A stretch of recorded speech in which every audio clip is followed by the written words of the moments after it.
우리 이제 의료 이용 합리화 관련해 가지고 보건의료 현황 전체적으로 어떤 상황에 있는 것인지 이런 것들을 대략은 좀 알아야 그 다음에 우리 이용 관점에서 어떻게 조금 방향을 모색해 볼 수 있겠다. 이제 이런 생각이 들어서 전체적으로 앞단에는 우리 실태에 대해서 같이 조금 고민을 해보고 이거를 토대로 이제 이용 후 관점에서 어떤 접근 방법이 있을 수 있는지 모색을 해보도록 하겠습니다. 그래서 제목을 적정 수준에 대하여 이용량의 적정 수준에 대하여 이렇게 그냥 표를 제목을 달았는데 사실 적정이라는 말이 굉장히 추상적이지 않겠습니까? 사람마다 다 생각이 다를 수 있고 그만큼 이게 결론 내기가 어려운 그런 주제인 것 같아요. 그러니까 용어 자체가 추상적이지만 일단 한번 이렇게라도 시작을 해보는 게 좋겠다 싶어서 이렇게 달았다는 말씀을 드리고요. 자, 그러면 우리 보건의료 실태 진단 먼저 조금 해보도록 하겠습니다. 우리나라가 1977년도에 공식적으로 이제 500인 이상 사업장 대상으로 건보 출범한 이후에 89년에 전국민 의료보험이 완성이 됐고 그 이후 오늘에 이르고 있습니다. 근데 이 보험이 이제 공적 사회보험으로 이렇게 도입이 됐단 말이죠. 그래서 우리 이용 관점 조금 의미를 찾으려면 이게 공적 사회보험이라는 게 뭔가 이거를 먼저 조금 같이 살펴볼 필요가 있겠다 싶고요. 그리고 앞에서도 여러 의원님들 말씀하시는 내용 중에 지속 가능성이라는 용어가 여러 차례 등장을 했습니다. 이제 또 역시 대단히 중요한 내용이 되겠죠. 그 외에 이제 요즘 세계적인 화두가 어떻게 하면 의료 질을 높일 수 있을 것인지 같이 또 고민을 해야 되는 상황이어서 또 그 상황은 어떤 것인가. 그리고 의료 자원, 요즘 우리 의대 증원 문제로 굉장히 사회가 시끄러운데 그걸 포함해서 의료 자원의 상황이 어떤 것인지 이용량까지 같이 좀 보도록 하겠습니다. 그 외에 이제 우리를 둘러싸고 있는 저출산 또는 IT 환경의 급속한 진화 이런 것들이 우리 건보 이용하는 전 국민에게 영향을 줄 수밖에 없는 것이죠. 이런 상황들을 모두어서 먼저 살펴보고 이걸 토대로 이렇게 조금 이용을 합리화하면 좋지 않겠나 이런 순서로 가보도록 하겠습니다. 먼저 이제 우리가 사회보험이란 형태로 제도를 도입했는데 왜 사회보험이냐라는 것이죠. 뭐 미국 같으면 아직도 이제 민간보험 주도라고 일컬어지고 있지 않습니까? 왜 사회보험 것이냐? 민간보험이면 우리가 다른 민간보험 보시다시피 뭔가 위험에 비례해서 보험료를 내고 근데 건강이라는 게 그렇게 접근할 수가 없지 않겠습니까? 우리의 생명은 기본권이어서 소득의 많고 적음에 상관없이 언제든지 그걸 해결할 수 있는 이런 체계가 돼야 된다. 그런 측면에서 이제 사회보험 형태로 그렇다 그러면 사회보험이 무슨 성격을 가지고 있느냐? 여기 크게 세 가지 원칙이 있습니다.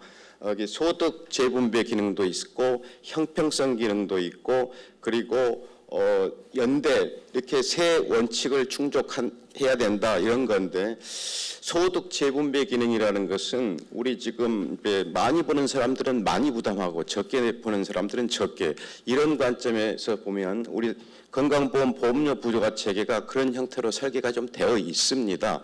그래서 일정 부분 소득 재분배 기능을 하고 있다 이렇게 말씀드릴 수가 있을 것 같고 사회의 연대성은 너무나도 당연하게 전 국민이 하나의 보험 한 통으로 묶어서 위험을 같이 나누고 있기 때문에 연대성 측면에서 오케이 이렇게 또 평가를 받을 수 있고요. 형평성이라는 용어는 또 사람마다 다 다를 수 있습니다.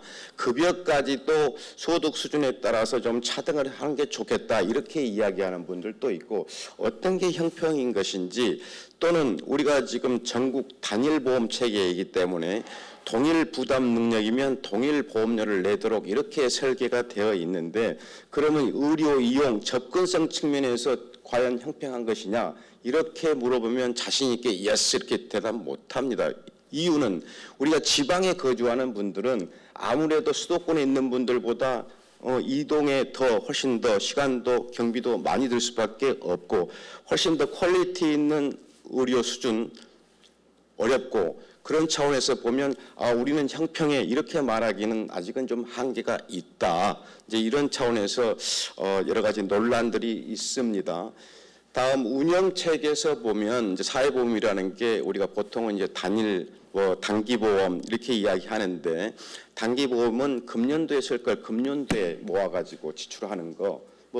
국민연금 같으면 장기간 적립했다가 나중에 이렇게 되는 장기보험이지만 이제 이건 아니지 않습니까? 근데 사회보험에서 영리화는 허용되지 않습니다. 원칙적으로 우리 법상으로도 그렇게 되어 있습니다. 다 비영리 기관인데 의원급 허용이 되고 있습니다. 병원 작은 거 허용이 되고 있습니다. 이제 이런 것들을 어떻게 조화롭게 운영해야 될지 이 지점에 상당한 논란 그런 포인트들이 나오게 됩니다. 어떻든 현재 상황은 그렇다는 말씀을 드리는 것이고요. 또 한 가지 중요한 이제 그 키포인트가 사회보험이라 하면 전 국민이 이용할 수 있도록 가격도 이제 전국 단위에서 통제가 되죠. 운영 주체에서 가격을 설정을 하는 건데 이 가격은 만약에 시장에다 맡겨놨을 때에 비해서 훨씬 밑에서 설정될 수밖에 없습니다. 시장이라 하면 수요와 공급이 만나서 자유의지를 표명을 하고 거의 교차되는 지점에서 결정되는 게 가장 자원배분의 합리성을 추구하는 그런 형태이다라는 거죠. 근데 이제 그런 지점 그 가격보다 공보험 체계에서는 아래에서 가격이 설정이 되기 때문에 이용자 관점에서는 당연히 필요 이상 소비를 할 수밖에 없겠죠. 그러면 이제 이거를 어떻게 컨트롤 할 거냐, 이게 모든 국가의 과제이지 않겠습니까? 이제 외국에서 보면 주치지를 한다 할지, 전달 체계를 단기적으로 이용할 수 있게 한다 할지, 이렇게 이용 체계의 통제를 가하는 나라들이 대부분인 것이고요. 또 하나 결정적으로 이용할 때마다 본인 부담 수준을 상당 부분 책정을 해서 뭔가 비용 의식을 갖도록, 그러니까 필요한 만큼을 이용을 해라, 이렇게 이제 제도를 설계를 해놨단 말이죠. 그럼 우리나라는 어떤가? 우리도 제도 도입 이후에 1997년까지는 진료권이라는 게 있었습니다. 그러니까 건강보험이 단일보험으로 통합되기 이전 2000년에 통합이 됐는데 그 이전 97년까지는 진료권이라는 게 있어서 우리 국민들이 의료 이용하고자 할 때 거기 진료권 내에서만 이용을 할 수밖에 없는, 그러니까 일정 부분 이용에 제약을 받을 수밖에 없었던 구조죠. 근데 97년도에 이미 이제 그게 다 무너졌습니다. 없어졌습니다. 그 순간 어디에 살든지 어느 기관을 갈 수 있도록 다 국민에게 어떤 의미에서 이제 완전 자유 이런 형태가 주어진 거죠. 그 이후로 이제 급속도로 이용량이 늘어나기 시작합니다. 그것도 상급 병원으로, 수도권 상급 병원으로 쏠림 현상이 급등하기 시작한단 말이죠. 그러니까 지금 현재 오늘 우리가 이제 주제로 삼고 있는 이용의 합리화, 이제 그런 측면에서 보면 진료권이 있을 때하고 지금하고 어떤 차이가 있었길래 이제 이거 좀 고민해 볼 수 있지 않겠습니까? 이제 그런 역사를 가지고 있다는 겁니다. 그리고 우리 사회보험을 운영하면서 사실 비영리 이렇게 이야기를 했는데 내부적으로는 영리 기전을 터놓고 있기도 합니다. 그러니까 비급여라는 것을 공식적으로 2000년도 이후에, 그 전에도 물론 있었습니다만은 법적으로 뒷받침을 해줬습니다. 2000년 이후부터. 그래서 오늘날 지금 문제로 나타나고 있는 실손보험 이런 게 이제 법적인 뒷받침을 받게 된 거죠. 이런 게 오늘날의 현재의 상황이다 이렇게 보시면 될 것 같은데, 이제 아까 제가 말씀드렸다시피 가격이 시장 가격 대비 아래로 이렇게 형성이 되니까 당연히 이용량이 우리가 합리적인 상태보다는 많이 이용할 수밖에 없는, 우리가 최근에도 365일 이상 병원 방문하는 분들에게 90% 본인 부담 시킨다. 이제 그때 7월 1일부터 시작하지 않았습니까? 이제 그런 분들 때문에 나머지 국민들이 필요 이상으로 또 보험료 부담을 해야 되는 상황이 발생을 하니 제도적으로 첫 발을 뗀 것 같습니다. 365일 이상. 어떻든 이제 그 내용을 설명하는 겁니다. 이렇게 가격이 밑으로 설정이 되어 있으니까 수요 곡선에 따라서 이렇게 더 많이 이용을 하고 거기다 한 걸음 더 나가서 실손이라는 게 만들어지니까 또 수요 곡선이 오른쪽으로 더 뛰게 되고 그러면 더 많은 의료 이용을 할 수밖에 없고 이런 게 우리가 제도적으로 지금 세팅이 되어 있다. 그러니까 국민의 입장에서는 내가 동일한 보험료 내고 어떻게 하면 내 효용 만족도를 극대화시킬 것인가 관점에서 봤었을 때 남들에 비해서 더 많이 이용하고 내 만족도가 높아간다. 그러면 기본적으로 당연히 그렇게 하는 게 정상적인 사람의 행태인 것이죠. 그래서 이렇게 하면 개인은 높아질지 모르나 사회는 점점 만족도가 떨어지는 이제 이런 형태가 되는 것이죠. 그래서 그런 것들을 어떻게 하면 이제 바꿔낼 수 있을 것인지 오늘의 아마 주제일 것 같습니다. 자, 지속 가능성입니다. 진료비 2010년 이후로 지금 연평균 7.41% 지난 10한 몇 년간 이렇게 지금 증가를 해왔다는 거. 그다음에 보장률이 지난 10년 넘게 사이에 연평균 증가율이 0.13%입니다.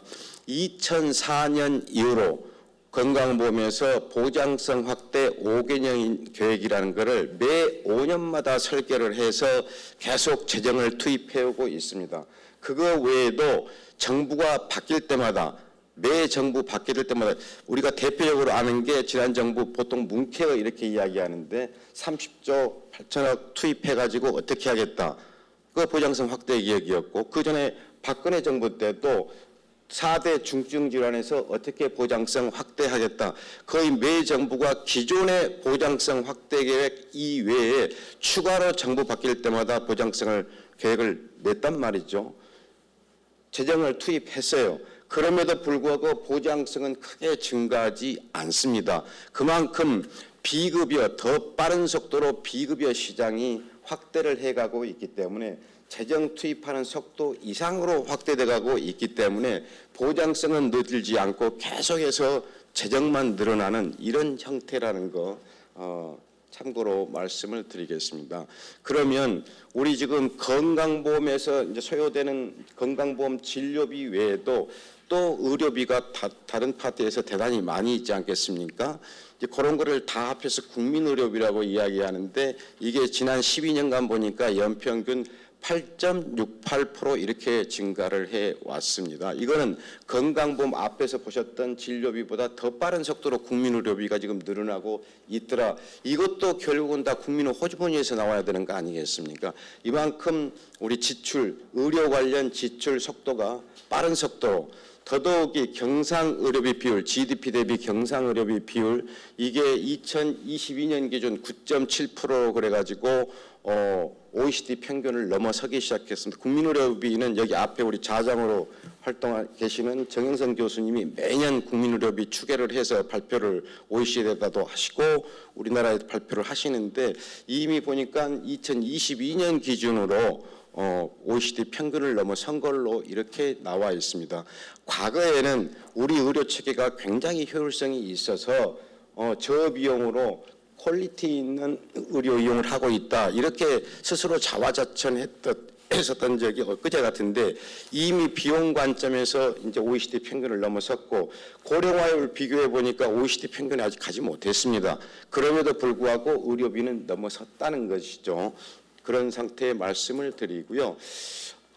앞으로 그러면 GDP 성장률이 어떨 것 같으냐? 한국은행에서 나온 걸 보니 2020년대 후반 1%대, 2030년대 가면 1%대 가다가 0.몇 % 이렇게 떨어지게 되고 그 다음에 가면 계속 0.몇 % 마이너스로 떨어질 날이 멀지 않았습니다. 물론 다들 아시다시피 우리가 출산율이 급격히 떨어지고 있기 때문에 이거는 얘기할 수 있는 거죠. 그러니까 미래 부담할 수 있는 정도는 점점 떨어지고 있는데 의료비는 폭증하는 이제 이런 게 현재의 상황이다라는 것이고요. 국민 부담률이라는 게 있습니다.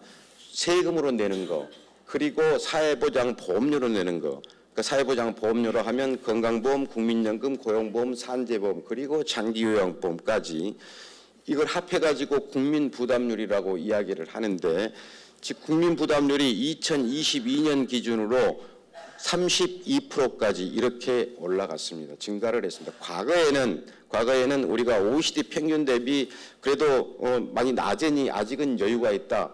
근데 우리가 급속도로 이거 꼭 따라잡을 필요가 없는 내용인데도 급속도로 지금 이미 따라잡아가지고 다 OECD 평균까지 와버렸어요. 참고로 국가 간 비교는 아직 22년 자리고 안 나와서 21년까지만 비교해보면 그나마 아직 OECD 평균보다 낮은 걸로 되어 있지만 사실상 OECD 평균에 거의 다 왔다. 이제 이렇게 보시면 될 것 같습니다. 국민 부담률 훨씬 빠른 속도로 증가하고 있다 말씀드리고, 이제 지속 가능성 측면 이야기할 때 우리 항상 보상제도 이야기를 안 할 수가 없습니다. 지불제도. 그래서 최근에도 우리 의대 증원 관련해 가지고 계속 이제 의료계에서 여차 다른 이야기도 하지만 원인은 저수가다 이런 이야기 다 하지 않습니까? 그러면 진짜로 저수가인 것인지 저수가가 어떤 문제를 낳은 것인지 요즘 이제 하도 의료 이슈가 계속 언론을 덮고 있기 때문에 거의 전 국민의 의료 전문가가 돼가고 있는 것 같아요. 뭐 다 너도 나도 이제는 얘 문제야 이런 것들 다들 나름대로 지금 식견을 갖추기 시작한 그런 상황. 근데 보상제도는 조금 어렵습니다. 그러니까 우리 지금 이제 지불제도 관점에서 보면 왜 필수 의료가 공백이 되고 이제 이런 원인들이 보상 수준 높낮이가 안 맞아서 그렇다. 이거 대부분 이쪽에 종사하는 분들 다 공감을 하고 있습니다. 상대적으로 어디는 높이 보상되고 어디는 낮게 보상되는데 이게 낮게 보상되를 보니까 근무 환경도 좋지 않고 그러니까 전공의도 지원하지도 않고 점점 높게 보상되는 이익이 급여, 그러니까 임금이 많이 보상되는 영역으로 자꾸 집중되게 된다는 것이죠. 여기가 공백이 발생하는데 필수 의료라는 겁니다. 이게 이제 그런 문제점들 여기다가 조금 적시를 해놨는데 조금 복잡하니까 넘어가도록 하겠습니다. 매년 연단위 이제 우리 건강보험 행위별로 수가를 인상을 해주게 되는데 그걸 환산지수라고 이야기를 합니다. 이 환산지수 다른 나라에서도 이 개념 다 하고 있는데 통상은 소득이 얼마나 증가를 했느냐 전년 대비 아니면 물가가 얼마나 인상됐느냐 이런 것들을 가지고 판단을 합니다. 다른 나라의 사례를 보더라도. 그런데 우리나라 역시 개념적으로는 그런 거를 받아들여서 하지만 실제 환산지수 2% 인상됐다 손 치더라도 앞에서 보셨다시피 실제 진료비는 7%, 8% 이렇게 연평균 증가가 되고 있단 말이죠. 이게 오늘날 현실입니다. 그러면 전체적으로 국민이 부담 범주 내에서 관리가 되려면 연평균 한꺼번에 진료비 늘어나는 거 뭔가 조금 상한선이 있어야 되지 않겠나. 이제 이런 이야기를 또 많이 하지요. 근데 이거는 이제 의료계와 또 다른 논란 포인트가 됩니다. 그래서 현재 시점에서는 그런 것들을 적극적으로 이야기하고 있지 않지만 머지않은 장래에 이야기할 수밖에 없는 오늘 우리가 국민의 의료용 합리화를 이야기하듯이 지출에 관한 것도 당연히 이야기할 수밖에 없는 시대가 조만간 오고 있다 이렇게 말씀드릴 수 있겠습니다.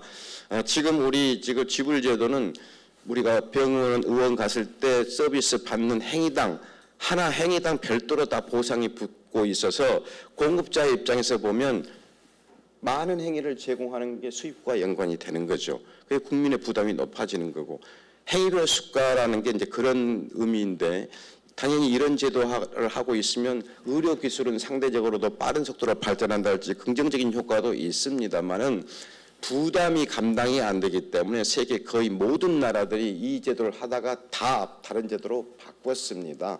구체적인 이야기는 여기서 하지 않도록 하겠습니다. 그리고 의료질 이제 이게 오늘 지금 세계적으로 큰 화두인데 지금은 우리가 그냥 이용한 자체로 보상이 되고 있는데 이용한 결과가 어떠느냐는 거죠.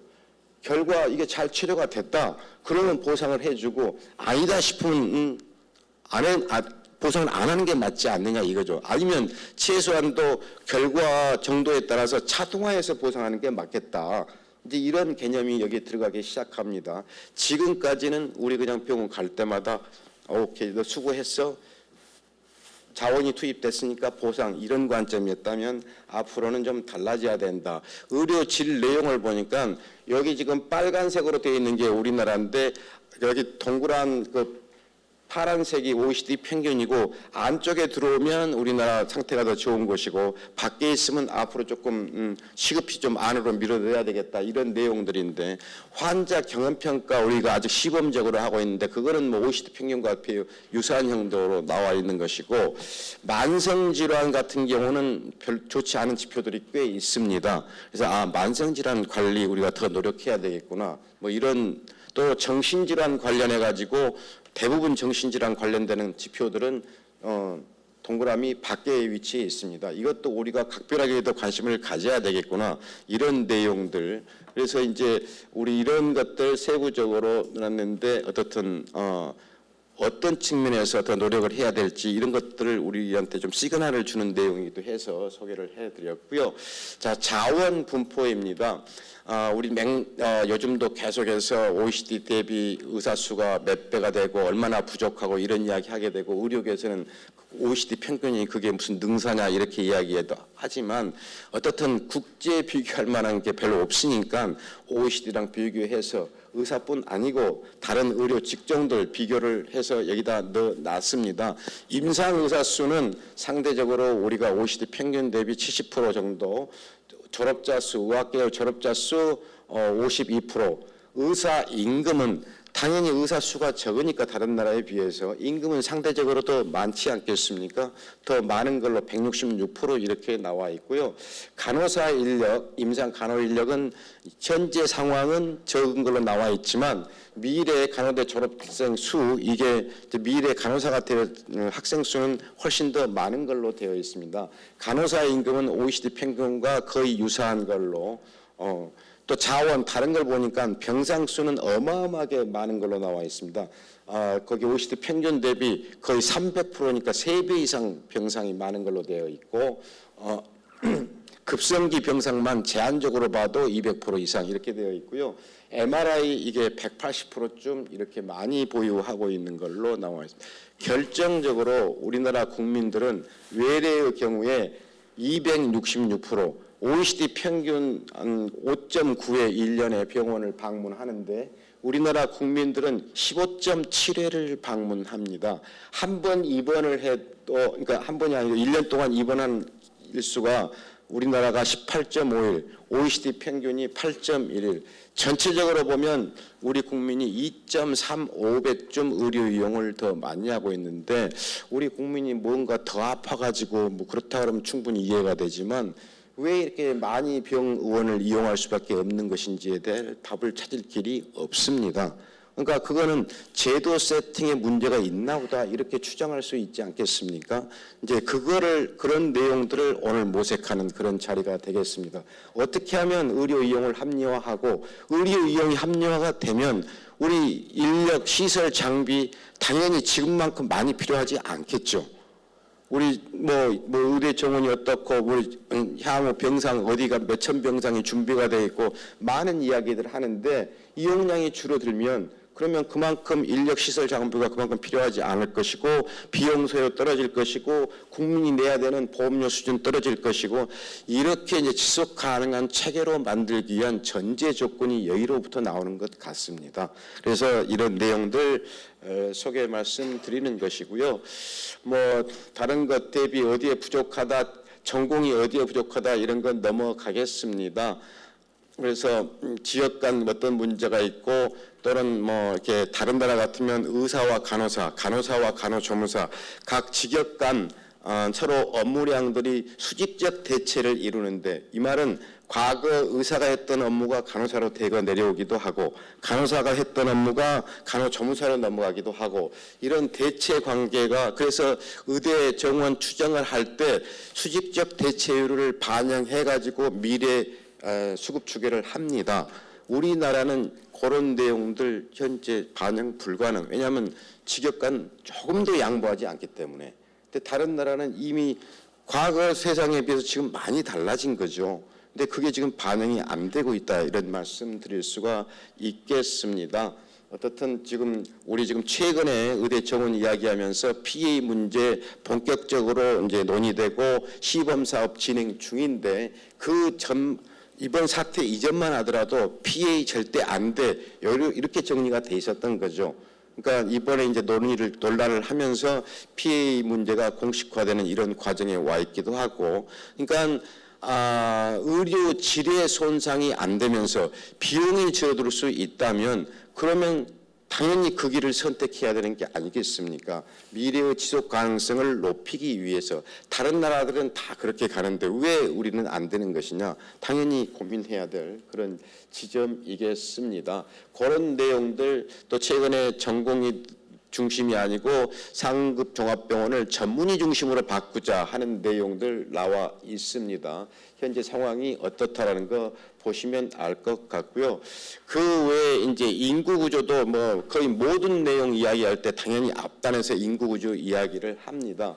2024년하고 비교를 조금 해보면 우리 지금 2050년에 부양률이 어떻게 달라지느냐. 2024년 대비 부양률이 2.33배 높아진다. 2050년이면 이제 불과 한 25, 6년 남았는데 그러면 딱 우리 자식 세대들이 이제 여기에 해당되는 거 주도적으로 경제활동하면서 부담해야 되는.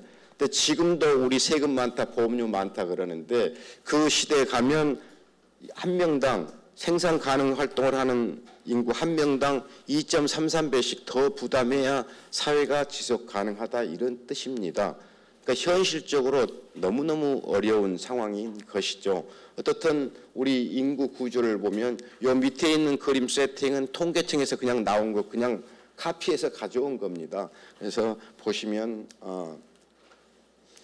그 외에도 이제 ICT 환경이 급격히 지금 달라지고 있어서 요거를 의료와 어떻게 접목을 시킬 거냐라는 건데 우리는 이거 ICT 관련 논의를 하면 의료 영리와 이런 자관 그 과거부터 의료 관련해 가지고는 굉장한 정도로 그 이데올로지컬한 그런 논란들이 계속되고 있는 것 같아요. 그래서 원격 의료도 상당한 정도 논란이 된 끝에 지금 일부 제한적으로 원격 의료가 시행이 되고 있고 디지털 환경 다른 나라에서는 이미 2010년대 초반부터 급진적으로 제도 도입하는 노력들을 해왔는데 우리나라 역시 이제 영리화랑 맞물려 가지고 거의 한 걸음도 잘 못 나가고 있는 상황입니다. 그러다 보니 지금 현재 24년 현재를 보니까 우리는 태국, 중국, 싱가포르, 말레이시아 이런 동남아 국가에 비해서도 디지털 의료 훨씬 지금 떨어져 있는 이런 상황으로 몰려 있습니다. 근데 이게 비용 감축 측면에서 실제 우리나라 그러니까 국민의 건강 수준을 증진시키는 차원에서 훨씬 도움이 되는데 결과적으로 다른 나라 다 가고 있는데 우리는 아직 거기 못 가고 있다. 이것도 역시 어떻게 해야 될 것인지 지속 가능성 측면에서 당연히 국민적인 공감을 한번 또 모아야 되지 않겠나. 이건 자꾸 이걸 가지고 이제 진보니 보수니 나눠 가지고 어떻게 이렇게 해버리면 거기서 그냥 스탑. 이제 이게 계속 반복되었던 지난 10년간의 역사인 겁니다. 이것도 좀 구체적으로 좀 고민을 해보면 좋겠다. 특히 국회 차원에서 그런 말씀드리고. 자, 그러면 이걸 종합적으로 해서 어떻게 해서 합리화 정말 적정 의료를 이용할 수 하는 체계로 만들 수 있느냐. 고민해봐도 별로 방법 없어요. 결과적으로 다른 나라에서 하는 방법을 따라가는 수밖에 없겠는데 라는 그런 생각 외에 별로 새롭게 한 게 잘 드는 게 없습니다. 그래서 별로 기여 없이 오늘 가서 발표해야 되는구나. 굉장한 조금 고민이 되는. 어떻든 원칙적으로 이제 우리 의료 이용을 합리화, 적정화하기 위해서는 의료 국민들이 이용하는 체계, 그다음에 공급자들이 보상받는 체계, 그리고 의료 자원을 국가 단위에서 어떻게 관리할 것인지 이게 서로 연계돼 가지고 제도가 세팅되어야만 그나마 뭔가 조금 해볼 수 있겠는데 그래서 원칙 이게 동시에 준비돼야 된다라는 말씀을 드리고요. 그다음에 질에 대해서 보상을 하는 걸로 보상 방법을 조금 바꾸자. 과거에는 수량으로 그냥 많이 제공하면 많이 보상해주는 이런 형태가 됐는데, 이제는 근본적으로 체계를 조금 보상 체계를 바꾸는 게 좋겠다. 그리고 이렇게 의료 이용을 합리화하려면 의료 공급자나 의료 소비자가 일정 부분 반발이 다 있을 수밖에 없을 겁니다. 그래서 거기 제도에다가 유인 체계를 넣어야 되겠다. 그러니까 이유는 우리 국민들이 이미 자유방임적으로 이용하는데 너무나 익숙해 있어요. 20년 넘게 내가 원하면 언제 어느 때든지 24시간 전문의 다 볼 수 있는 이런 체계로 지난 20여 년간 운영이 되었단 말이죠. 근데 세계에 이런 국가가 당연히 의료비 감당이 안 되니까 이런 나라가 없습니다. 그러니까 이거 그렇다고 어느 날 갑자기 어떤 정부가 나서가지고 여기다 방울을 달아 국민에게 참 쉽지 않은 문제입니다. 근데 조만간 우리가 감당할 수 없는 미래가 오고 있다는 것이죠. 그러니까 이걸 어떻게 할 거냐, 우리가 어떻게 쿠킹을 해서 우리 자식들에게 물려줘야 될 것인가, 이제 이거에 관련되는 거여서 어떻든 국민들을 이해를 시키고 공급자들 당연히 동의할 수 있게 해야 되고, 그렇게 하려면 당연히 여기다 인센티브, 디스인센티브 시스템을 넣어야 되겠다라는 그런 말씀을 드리는 겁니다. 다른 나라 예를 보니 대부분 본인 부담 체계 넣고 있고, 또 결정적으로 의료 이용 체계에다가 게이트키핑이랄지, 그러니까 문지기 역할을 하는 거죠. 먼저 어디 다른 병원에 가려면 문지기한테 와서 진짜 가도 되는 것인지 아닌 것인지 보고하라, 이런 거죠. 그러니까 이용 관점에서 그냥 자유방임적 이렇게 이런 형태가 아닌 대부분의 나라들이 이렇게 운용을 하고 있습니다. 근데 본인 부담을 높이는 것은 다른 나라 논문을 봐도 이거는 단기적으로 일시적인 효과는 있을 수 있지만 중장기적으로는 본인 부담 인상 효과가 별로 크지 않다, 이렇게 대부분 나와 있습니다. 우리나라에서 현실적으로 지금 입원 20%, 뭐 외래 30% 이렇게 되어 있는 본인 부담 수준이 되어 있는데, 이거를 일정 부분 올려가지고 단기간에는 모르지만 중장기적으로 보면 별로 이렇게 공부할 만한 내용이 아니다, 이런 이야기고요. 자, 그러면 이용을 합리화하기 위해서 수요자들에게 제시할 수 있는 방안이 뭐냐? 만약에 일정 수준 이하로 이용을 하게 되는 분들에 대해서는 보험료를 감축을 해주든지, 우리가 한동안 이제 이런 논의도 조금 했습니다. 근데 이제 그렇게 제도화할 경우에 사회보험의 성격을 근본적으로 흐트러뜨린다, 또 반대하는 분들도 있어서 제도화하지는 못했지만 충분히 고민해 봄직한. 근데 이것도 말이 안 된다, 그렇다 그러면 일정 수준 이하로 하는 분들에 대해서는 뭐 건강검진 할 수 있는 조금 더 차별화된 건강검진을 받을 수 있도록 기회를 제공을 하든지, 뭔가 다른 수단으로 의료 이용을 합리화할 수 있도록 이렇게 조금 세팅해 볼 수도 있겠다. 인센티브도 주지만 과도하게 이용하는 분들 디스인센티브, 금년에 365일 90% 이렇게 지금 세팅돼서 출발을 했는데, 저는 이거를 훨씬 더 강력하게 가야 된다고 봅니다. 그러니까 우리 지금 투약 일수를 포함하지 않고 병문 방문한 횟수만 365일이란 말이죠. 그러면 하루에도 몇 차례씩 병원을 이 병원 저 병원 가야 되는 이런 분들의 한정한 이야기인 것이고, 우리가 4개, 5개 복합 질환을 가지고 있다 손 치더라도 전문가들 의견을 들어보면 180일 넘기 쉽지 않다는 것이죠. 내원 일수만 기준으로 했었을 때. 투약까지 포함하면 훨씬 많을 수 있지만 병원 방문하는 일수를 기준으로 했었을 때 180일 이상 별로 크게 지장 주지 않을 것이다. 그럼에도 불구하고 우리가 예측하지 못하는 그런 많은 질병을 갖고 있는 분들이 있을 수가 있으니, 제도는 저렇게 설계를 해놓고 그런 분들은 요청을 받아서 별도 커미티에서 판단을 해주면 된다. 나 더 이용할래, 허가해줘, 이렇게 커미티에다 요청하면 위원회에서 판단해서 당신은 여건이 상황이 그러하니 더 이용하세요, 이렇게 조금 가는 것 가게 할 수 있는. 그래서 365일이 아니고 훨씬 더 강력하게 이용량 통제를 좀 할 필요가 있겠다라는 것이고요. 그 외에 지금 최근에 우리 의료 이제 여러 가지 그 논의 중에서 정부가 이런 발표를 했습니다. 지역 완결형 의료 체계. 그러니까 우리 지방에 거주하는 분들이 전부 수도권으로 계속 쏠려오고 있지 않습니까? 그러니까 여러 가지 이유가 있을 텐데 그거를 다 해결을 해서 지방 단위에서 모든 거를 치료받을 수 있도록 그렇게 체계를 만들겠다 정부가 발표를 했고, 그게 소위 말하면 지역 완결형 이용 체계, 의료 체계 이렇게 이야기가 됩니다.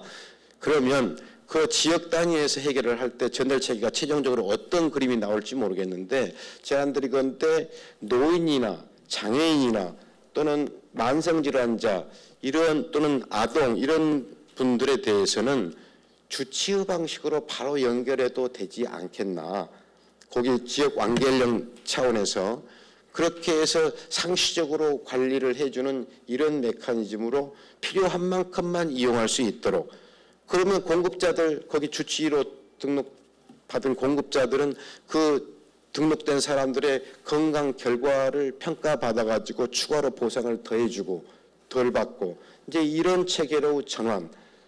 그러니까 지금 이용을 너 며칠 했으니까 하지 마라 이렇게 외형적으로 강압적으로 세팅하기가 대단히 어렵습니다.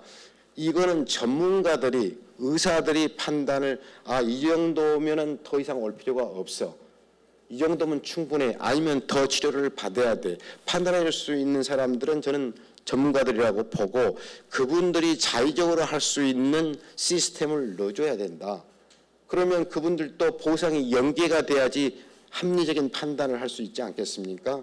이제 그렇게 세팅하는 내용, 거기에 저는 중장기 방안으로 넣어놨는데, 일단 공급자들에 대한 방안은 방금 말씀드린 지역 완결형 그런 내용이고, 일단 기능에 맞게 진료하는 정도에 따라서 보상을 더하고 덜하고, 또는 상급병원 이용 경로가 7가지가 지금 터 있습니다.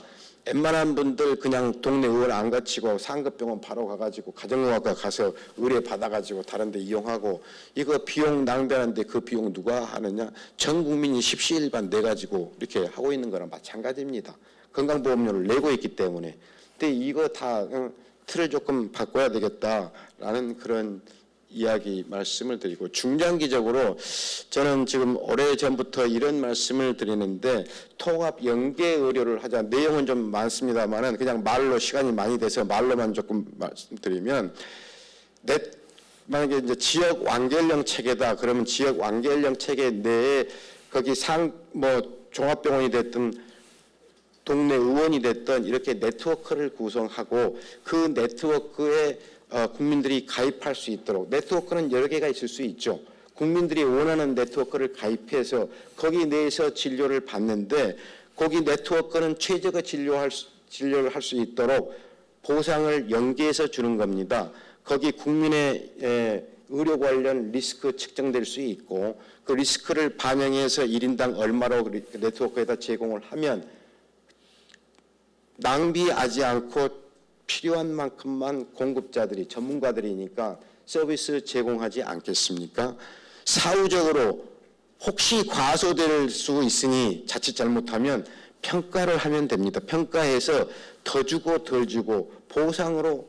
다른 나라에서, 이건 새로운 내용이 아니고 다른 나라에서 그렇게 하고 있는 내용. 그래서 그게 미국에서 조금 확대되고 이게 네덜란드, 일본, 독일 이런 데로 점진적으로 좀 확대되고 있는 추세이기도 하고, 의료비 급증하던 미국, 이 제도가 확대되면서 상당 부분 통제되고 있기도 하고, 그래서 저는 우리나라 환경에 맞게 네트워크를 설정을 해서 국민들이 가입, 근데 이것도 우리나라 국민 정서상 의무적으로 너 가입해 이렇게 하기는 대단히 어렵습니다.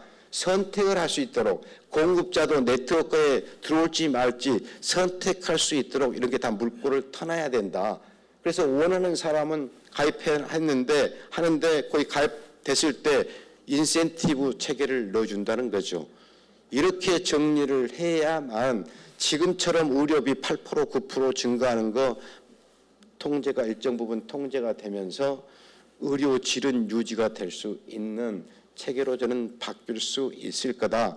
그렇지 않으면 지금처럼 행위별 수가 언제 어느 때든지 너가 높네, 상대적으로 내가 덜 받고 있어, 누구는 한 1년에 너 6억 7억 버는데 어떤 과는 우리는 3억밖에 안 돼, 2억밖에 안 돼, 이 논란이 계속될 수밖에 없고, 의료 당연히 이거 MRI 필요해, CT 필요해, 항상 그러니까 소비자하고 공급자하고 신뢰관계가 현행 체계 점점 멀어질 수밖에 없는 이런 체계. 그래서 저는 네트워크를 설정해서 서로 믿고 의지할 수 있는 이런 형태로 빨리 시스템 전환하지 않으면 그러면 지속 가능성 측면에서 한계가 있다. 이렇게 좀 중장기적으로 바꾸면 좋겠다는 말씀드리고, 바로 가기 어려우니 중간에 시범 사업이라도 좀 해보면 좋겠다. 특히 제주도 같으면 우리가 아이솔레이트된 지역이니까 거기서 집중적으로 좀 시범 사업 제안 말씀을 드리면서 여기서 발제를 마치도록 하겠습니다. 고맙습니다. 토론자가 5분이 계시죠.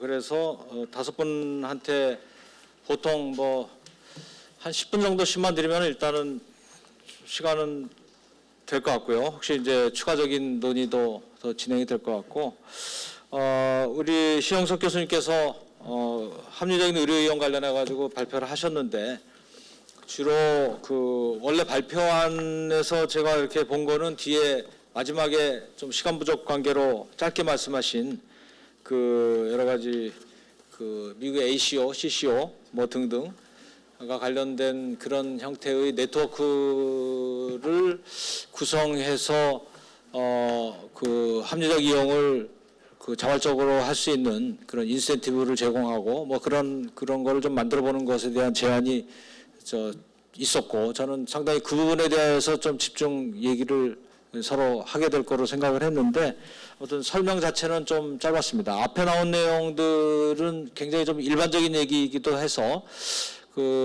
좀 전문가들은 오히려 뒤에 쪽에 많이 얘기를 해주실 것 같은데 어떻게 받아들이시는지는 모르겠고, 그래서 우선 그 정도만 제가 이제 자장으로서 말씀을 드리고, 일단 먼저 시간 범위 내에서 한 번씩 얘기를 들어보고 그 다음 진행을 해보도록 하겠습니다.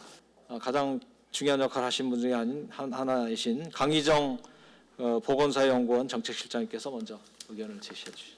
저는 오랜 기간 신 교수님과 일을 많이 해왔기 때문에 두루두루 사석에서나 공석에서나 많이 주장하셨던 부분들을 오늘 발제 자료에 통합해가지고 정리를 해서 주셨습니다. 그래서 이제 이 내용의 주제가 오늘 합리적 의료 이용에 대한 선택과 과제인데요. 우선은 혹시라도 합리적 의료 이용이다 그러면 이거에 대해서 기본적으로 이용자의 문제가 있지 않겠는가라는 단선적인 접근을 할 수가 있고, 그리고 그 부분에 있어서의 문제 해결은 이용자에게 뭔가 규제를 강화한다거나 통제를 강화하는 방식의 페널티가 주어져야 한다라는 방식으로 접근하는 것이 아니라, 그 모든 것은 사실 시스템에 있다. 그러니까 합리적 의료 이용을 하려는 판이 좋아야지 합리적 의료 이용을 하는 것이지 이용자의 어떤 책임에 문제가 있는 건 아니라고 생각합니다. 그랬을 때 오늘 신영석 교수님이 발표하신 내용에는 단순히 어떤 본인 부담금을 강화하거나 이런 부분만을 얘기하는 게 아니라 의료 자체는 장기적으로 우리나라 의료 시스템을 어떻게 변화시켜야 된다라는 마음, 아주 장기적인 비전을 제시하고 계시다라고 이해하고 있습니다. 그 부분에 있어서는 여기 나와 있는 모든 분들이 크게 반대할 것도 아니고 저도 이견이 있지는 않습니다. 다만 저는 현재 현장에서 정책 연구를 하는 입장에서는 그 과정에 대한 부분을 고민하지 않을 수 없을 것 같습니다. 말씀하신 대로 이런 형태든 저런 형태든 네트워크를 통해서 그 안에서 의료 환자가 환자 중심에 맞는 여러 가지의 서비스를 통합적으로 받을 수 있고 연속적으로 관리될 수 있다면 당연히 좋은 구조라고 생각합니다. 근데 문제는 현재 단계에서 갑자기 순간 이동을 해서 이 단계로 갈 수는 없다라는 거죠. 그러면 현재 단계에서 우리는 이미 많은 부분에 있어서 지금 말씀하셨던 3가지 팩터가 있었는데요. 하나가 기본적으로 가입자가 갖는 비용 인식에 대한 문제를 얘기를 하셨고, 두 번째는 우리나라 의료 시스템이 갖는 질적인 한계를 얘기하셨습니다. 그리고 또 세 번째에서는 또 여러 가지 지불제도나 이런 우리가 가지고 있는 제도들을 얘기를 하고 계셨는데요. 기본적으로 우리가 좀 더 제도적인 틀에서 바라본다면 전 이용자 자체보다는 우리나라 의료 시스템이 질적으로 매우 낮아서 어떻게 보면 질적으로 격차가 있어서 상당히 어떤 이들은 조금 더 빠른 루트로 쇼컷의 의료 서비스를 이용하고자 하는데 본인의 능력과 비용을 쓰고 있고, 어떤 사람들은 그렇지 못하기 때문에 오히려 가까운 질이 안 좋은 의료기관을 만나서 그걸 보충하기 위해서 또 다른 의료기관을 이용하면서 더 많은 결과적으로 의료비용을 부담하게 되는 경우들이 발생할 수 있다는 것도 저희는 견제해야 된다고 생각합니다. 물론 이미 오늘 7월 1일자부터 시작하고 있는 아주 극단의 부도덕하거나 도덕적 해이가 의심되는 사례에 대해서 규제적으로 제한을 두는 것에 대해서 그것이 잘못됐다라고 말한다기보다는 그게 우선인 정책은 아니라는 겁니다. 그건 마지막 정책인 거고요. 그 이전에 있어야 되는 것은 사실 우리나라 건강보험과 우리나라 의료 시스템이 갖고 있는 기본적인 목적인 보편적 의료보장의 틀에 맞게 우리나라 의료 시스템이 구축되어 있는가를 점검해야 된다고 생각합니다. 그런 부분에 있어서 질은 매우 중요합니다. 지금 현재 지역격차라는 말씀을 이제 발제자분께서도 하셨는데, 수도권에는 자원도 풍부하고 자원이 풍부하다 보니 경쟁도 있기 때문에 질적으로도 표준 수준이 높아집니다. 상대적으로 지역은 자원의 양이 부족하기 때문에 경쟁을 기대할 수도 없고, 그러다 보니 더 좋은 질의 향상을 기대하기도 어렵습니다. 그래서 우선적으로 정책적으로 개입을 한다고 하면 충분한 필요 서비스에 대한 충분한 공급량을 만들어주는 노력을 먼저 할 수밖에 없습니다. 그래서 지금 우리가 겪고 있는 이 지금의 고난을 우리가 겪고 있기도 한데요. 그럼 과연 그렇게 공급이 투입된다고 해서 그럼 질은 완전히 보장이 될 수 있느냐라고 하는 것도 저희는 한 번 더 생각을 해봐야 합니다. 우리가 이렇게 공급을 보장하기 위해서 노력하는 모든 것이 비용의 부담으로만 끝이 나지 않도록 하기 위해서는 지금 시점에서 그 공급의 그 확대가 보다 질적인 구조로 확대될 수 있도록 더 고민해야 되는 시점에 우리가 있다라고 생각을 합니다. 이제 그런 부분에 있어서 우리가 갖고 있는 제도들을 한 번 더 검토해야 되는 것들이 있는데요. 저는 우선 오늘의 발제 내용에 대해서 전반적으로 다 동일하지만 우선적으로 했으면 하는 저 개인적인 바람은 앞으로 병원급에 대해서는 인증부터 해야 된다라고 생각을 하는 부분이 있습니다. 그러니까 지역에 있는 의료 서비스를 제공하고 있는 의료기관들은 앞으로도 여러 가지로 공급적이나 자원적으로 투자를 받고 앞으로 확대될 것인데요. 현재 우리나라에서 허가를 받는 병원들은 인증 요건을 갖추지 않아도 허가를 받을 수 있습니다. 그런데 기본적으로 안전한 서비스를 받을 수 있고, 그다음에 의료기관이 앞으로 지금 제안하셨던 많은 질평가 기반의 보상제도에 순응할 수 있는 역량을 갖추려면 사실 그런 역량을 갖추었는지를 사전에 인증으로써, 인증제도에 참여함으로써 그 역량을 구축하도록 만들어줘야 된다고 생각합니다. 그래서 기본적으로 질이라는 얘기를 했을 때 질적으로 우리가 먼저 해야 되는 일이 뭘까라고 생각하면 제도를 좀 정비해야 되는데, 그 제도 정비 중에서는 기본적으로 우리나라와 같이 자유주의 기반에 의한, 그러니까 기본 공적 제도를 갖고 있긴 하지만 이 의료기관을 개설하거나 형성하는 이 자산 자체는 개인 자산이기 때문에 이런 구조에서 공적 제도로서의 그 이점을 계속해서 발휘되도록 하기 위해서는 보다 합리적인 접근이 그 규제가 필요한데요. 과거의 양이나 이런 것에 기반한 직접적인 규제보다는 보다 질적인 평가를 통해서 그 평가에 비례해서 조금 더 보상을 받을 수 있도록 하는 지불제도의 개편이 필요하고, 그것이 가능하도록 작동하기 위해서는 그것에 순응할 수 있도록 의료기관의 역량을 받쳐줄 수 있는 사전적인 조건들을 만들어줘야 되는데, 그 조건에는 당연히 인증이 필요할 거라고 생각합니다. 그래서 이제 인증이라는 것들을 당연히 규제로 그냥 들어갈 수도 있을 거고, 지금 앞선에서 말씀하셨던 것처럼 지불보상 방식에서 평가의 전제 조건으로 사용할 수도 있을 거라고 생각합니다. 그러니까 이 결과적으로는 우리가 규제를 할 때는 항상 조의를 해야 되는데요. 규제자가 잘못된 판단을 갖고 있으면 굉장히 나쁜 파급 효과를 가져올 수 있어요. 그래서 우리는 당연히 조금 더 자율적인 환경에서 그 자율적인 환경에서 전문가가 가장 대리인으로서 합리적인 판단을 해주기를 유도하는 것이거든요.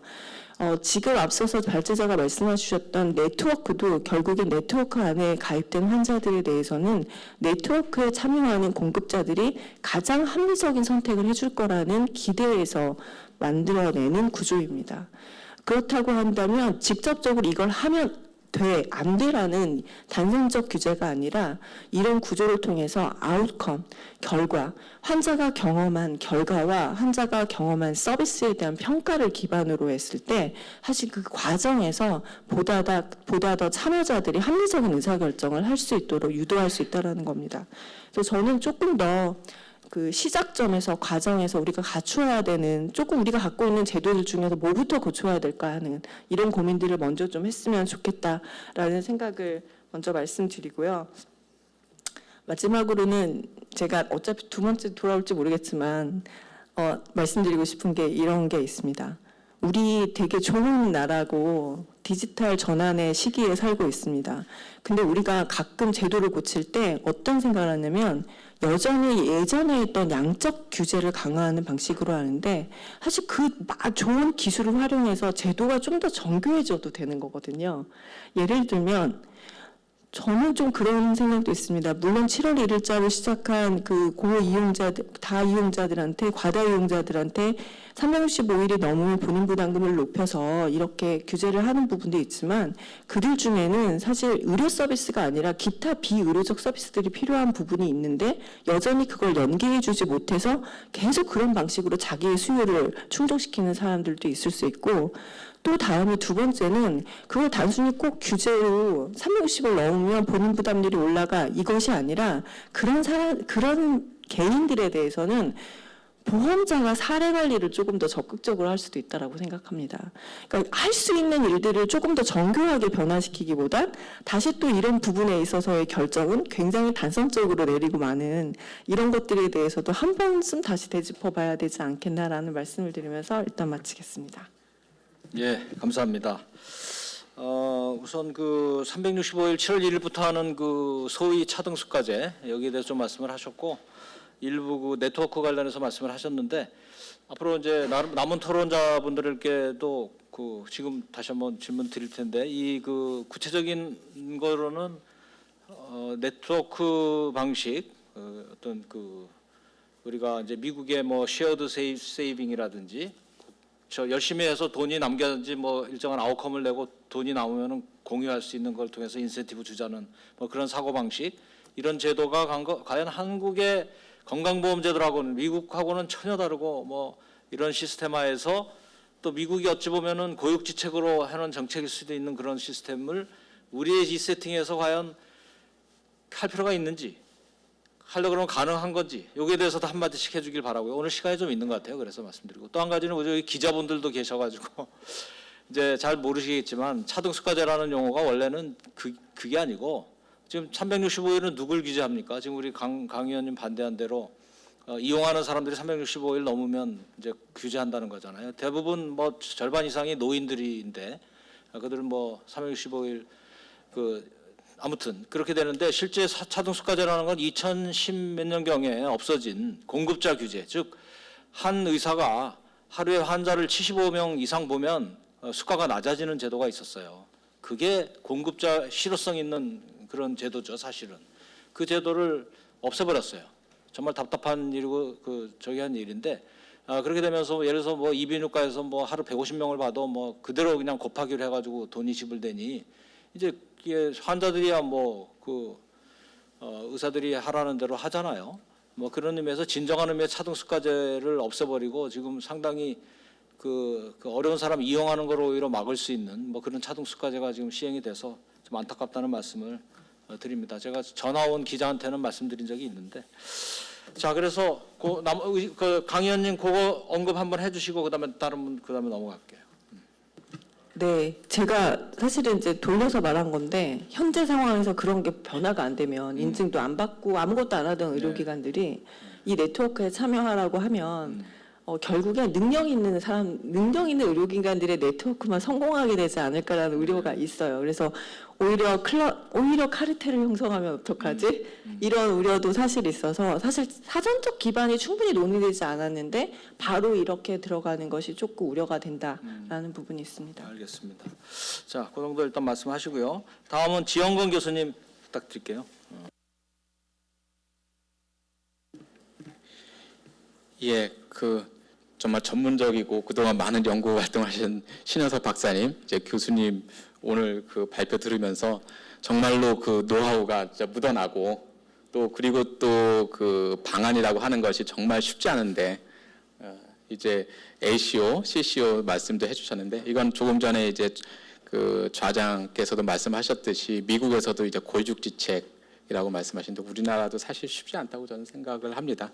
특히 이제 미국 같은 경우는 이제 네트워크가 이미 어느 정도 이제 시스템화되어 있는 나라인데 우리나라는 지금 와서 새롭게 뭐 의료기관끼리 지금 서로 경쟁하는 의료기관인데 서로 네트워크를 구성할 수 있을까? 그래서 약간 좀 회의적인 생각이 들고요. 일단은 그 부분에 대한 코멘트는 그쪽으로 마무리하고요. 여러 가지 이제 소회를 좀 말씀드리려고 합니다. 오늘 이제 하면서 이거 참 답답한 거죠. 이거 우리나라 보면은 일단 첫 번째로 이제 아까 그 발표 중에 우리나라 왜 이렇게 그 외래 방문 건수가 많고 입원 일수가 많을까 생각을 해보면 쇼핑 패턴에 보면 두 가지가 있습니다. 필요한 $1짜리를 $2에 사는 사람들이 있어요. 그냥 보지도 않고 그냥 가서 그냥 깎을 생각도 안 하고 딱 이제 보통 백화점 1층 가가지고 싹 그냥 눈에 띄는 거 사는 $1짜리 필요한 $1짜리 $2에 사는 사람이 있고 필요 없는 $2짜리를 $1에 깎아서 사는 사람이 있어요. 누가 더 합리적인 소비 패턴입니까?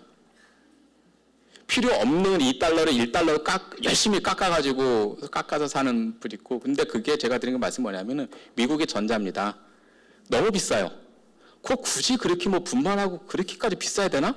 $1짜리를 왜 $2에 사지? 그거 드는데 근데 우리나라 그거 보면서 행복해요. 뭐 미국 얘기 들어보면 우리나라 정말 의료가 최고다. 의료 만족도 높다는데 우리나라는 왜 만족도가 높으냐면은 $2짜리를 필요 없는 $2짜리를 $1에 사고 있기 때문에 그런 겁니다. 뭐냐면 그렇게 갈 필요도 없는 거를 그렇게 가면서 우리나라 의료 이렇게 접근성이 좋다고 그렇게 얘기하는 거거든요. 그러니까 우리나라 이게 결국에는 우리나라가 바람직하지 않은 거거든요. 그러니까 우리나라 외래 내원 인수가 막 높고 결국 이제 환자도 좋고 병원도 또 따지고 보면은 수가가 낮으니까 이제 박리담회 해야 되니까 누이 좋고 매부 좋고가 된 게 이제 필요 없는 $2짜리를 $1에 사고 좋아라. 한국 의료 시스템 최고다라고 얘기하는 게 바로 우리나라다. 더군다나 미국과 비교해봐서 그렇고요. 그 다음에 이제 합리적 의료 이용하고 관련해서 제가 이제 옛날 이제 경험을 보면 옛날에 이제 제가 강원도 정선에서 공중보건의사 아주 시골에서 이렇게 했는데요. TV에서 그때 한양대 류마티스 관절염 유명하신 분이 있었어요. 그분이 TV 한번 나오면은요, 그 다음날 마을 할머니, 할머니들 다 옵니다. 뭐냐면 서울 가겠다고, 진료를 해서 끊어달라고. 다 옵니다. 그래서 제가 설명을 해요. 지금 저기 할머님은 퇴행성 관절염이고 저분은 류마티스 관절염 전문이시다. 그리고 저 약이 얼마나 독한 줄 아냐. 그리고 굳이 그럴 필요 없다고 해도 그래도 한번 가보겠대요. 그게 TV의 효과입니다. 한번 그렇게 하면 돼요. 그러니까 뭐냐면 막을 수가 없어요. 그리고 또 우리나라 의료의 특징이 뭐냐면은 인류를 좋아하고 명문을 좋아하죠. 뭐 대학도 인류해야 되고. 그러니까 뭐냐면은 영국처럼 가깝고 주치, 내가 의사를 부르는 게 내가 특권이라 느끼는 게 아니고 내가 굳이 멀리 KTX 타고 서울까지 와서 진료보는 거를 아주 만족해요. 그게 결국에 보면 옛날 허준 드라마에서 나오는 이제 부모님을 이제 업고서는 이제 수십 리를 걸어서 새벽에 걸어서 허준 의원을 방문하면 효도라고 생각하죠. 우리나라 서울 부모님 여차하면 서울대병원 모시는 걸 효도라고 생각합니다. 안 그럴 것 같은데요. 다 보면은 뭐 지금도 그렇고 옛날에 그렇고 저보고 뭐 서울에 뭐 어디 아는 의사 없냐 소개시켜달라. 그게 일입니다. 뭐냐 하면은 우리나라는 최초의 의료 이용을 막을 길이 없어요.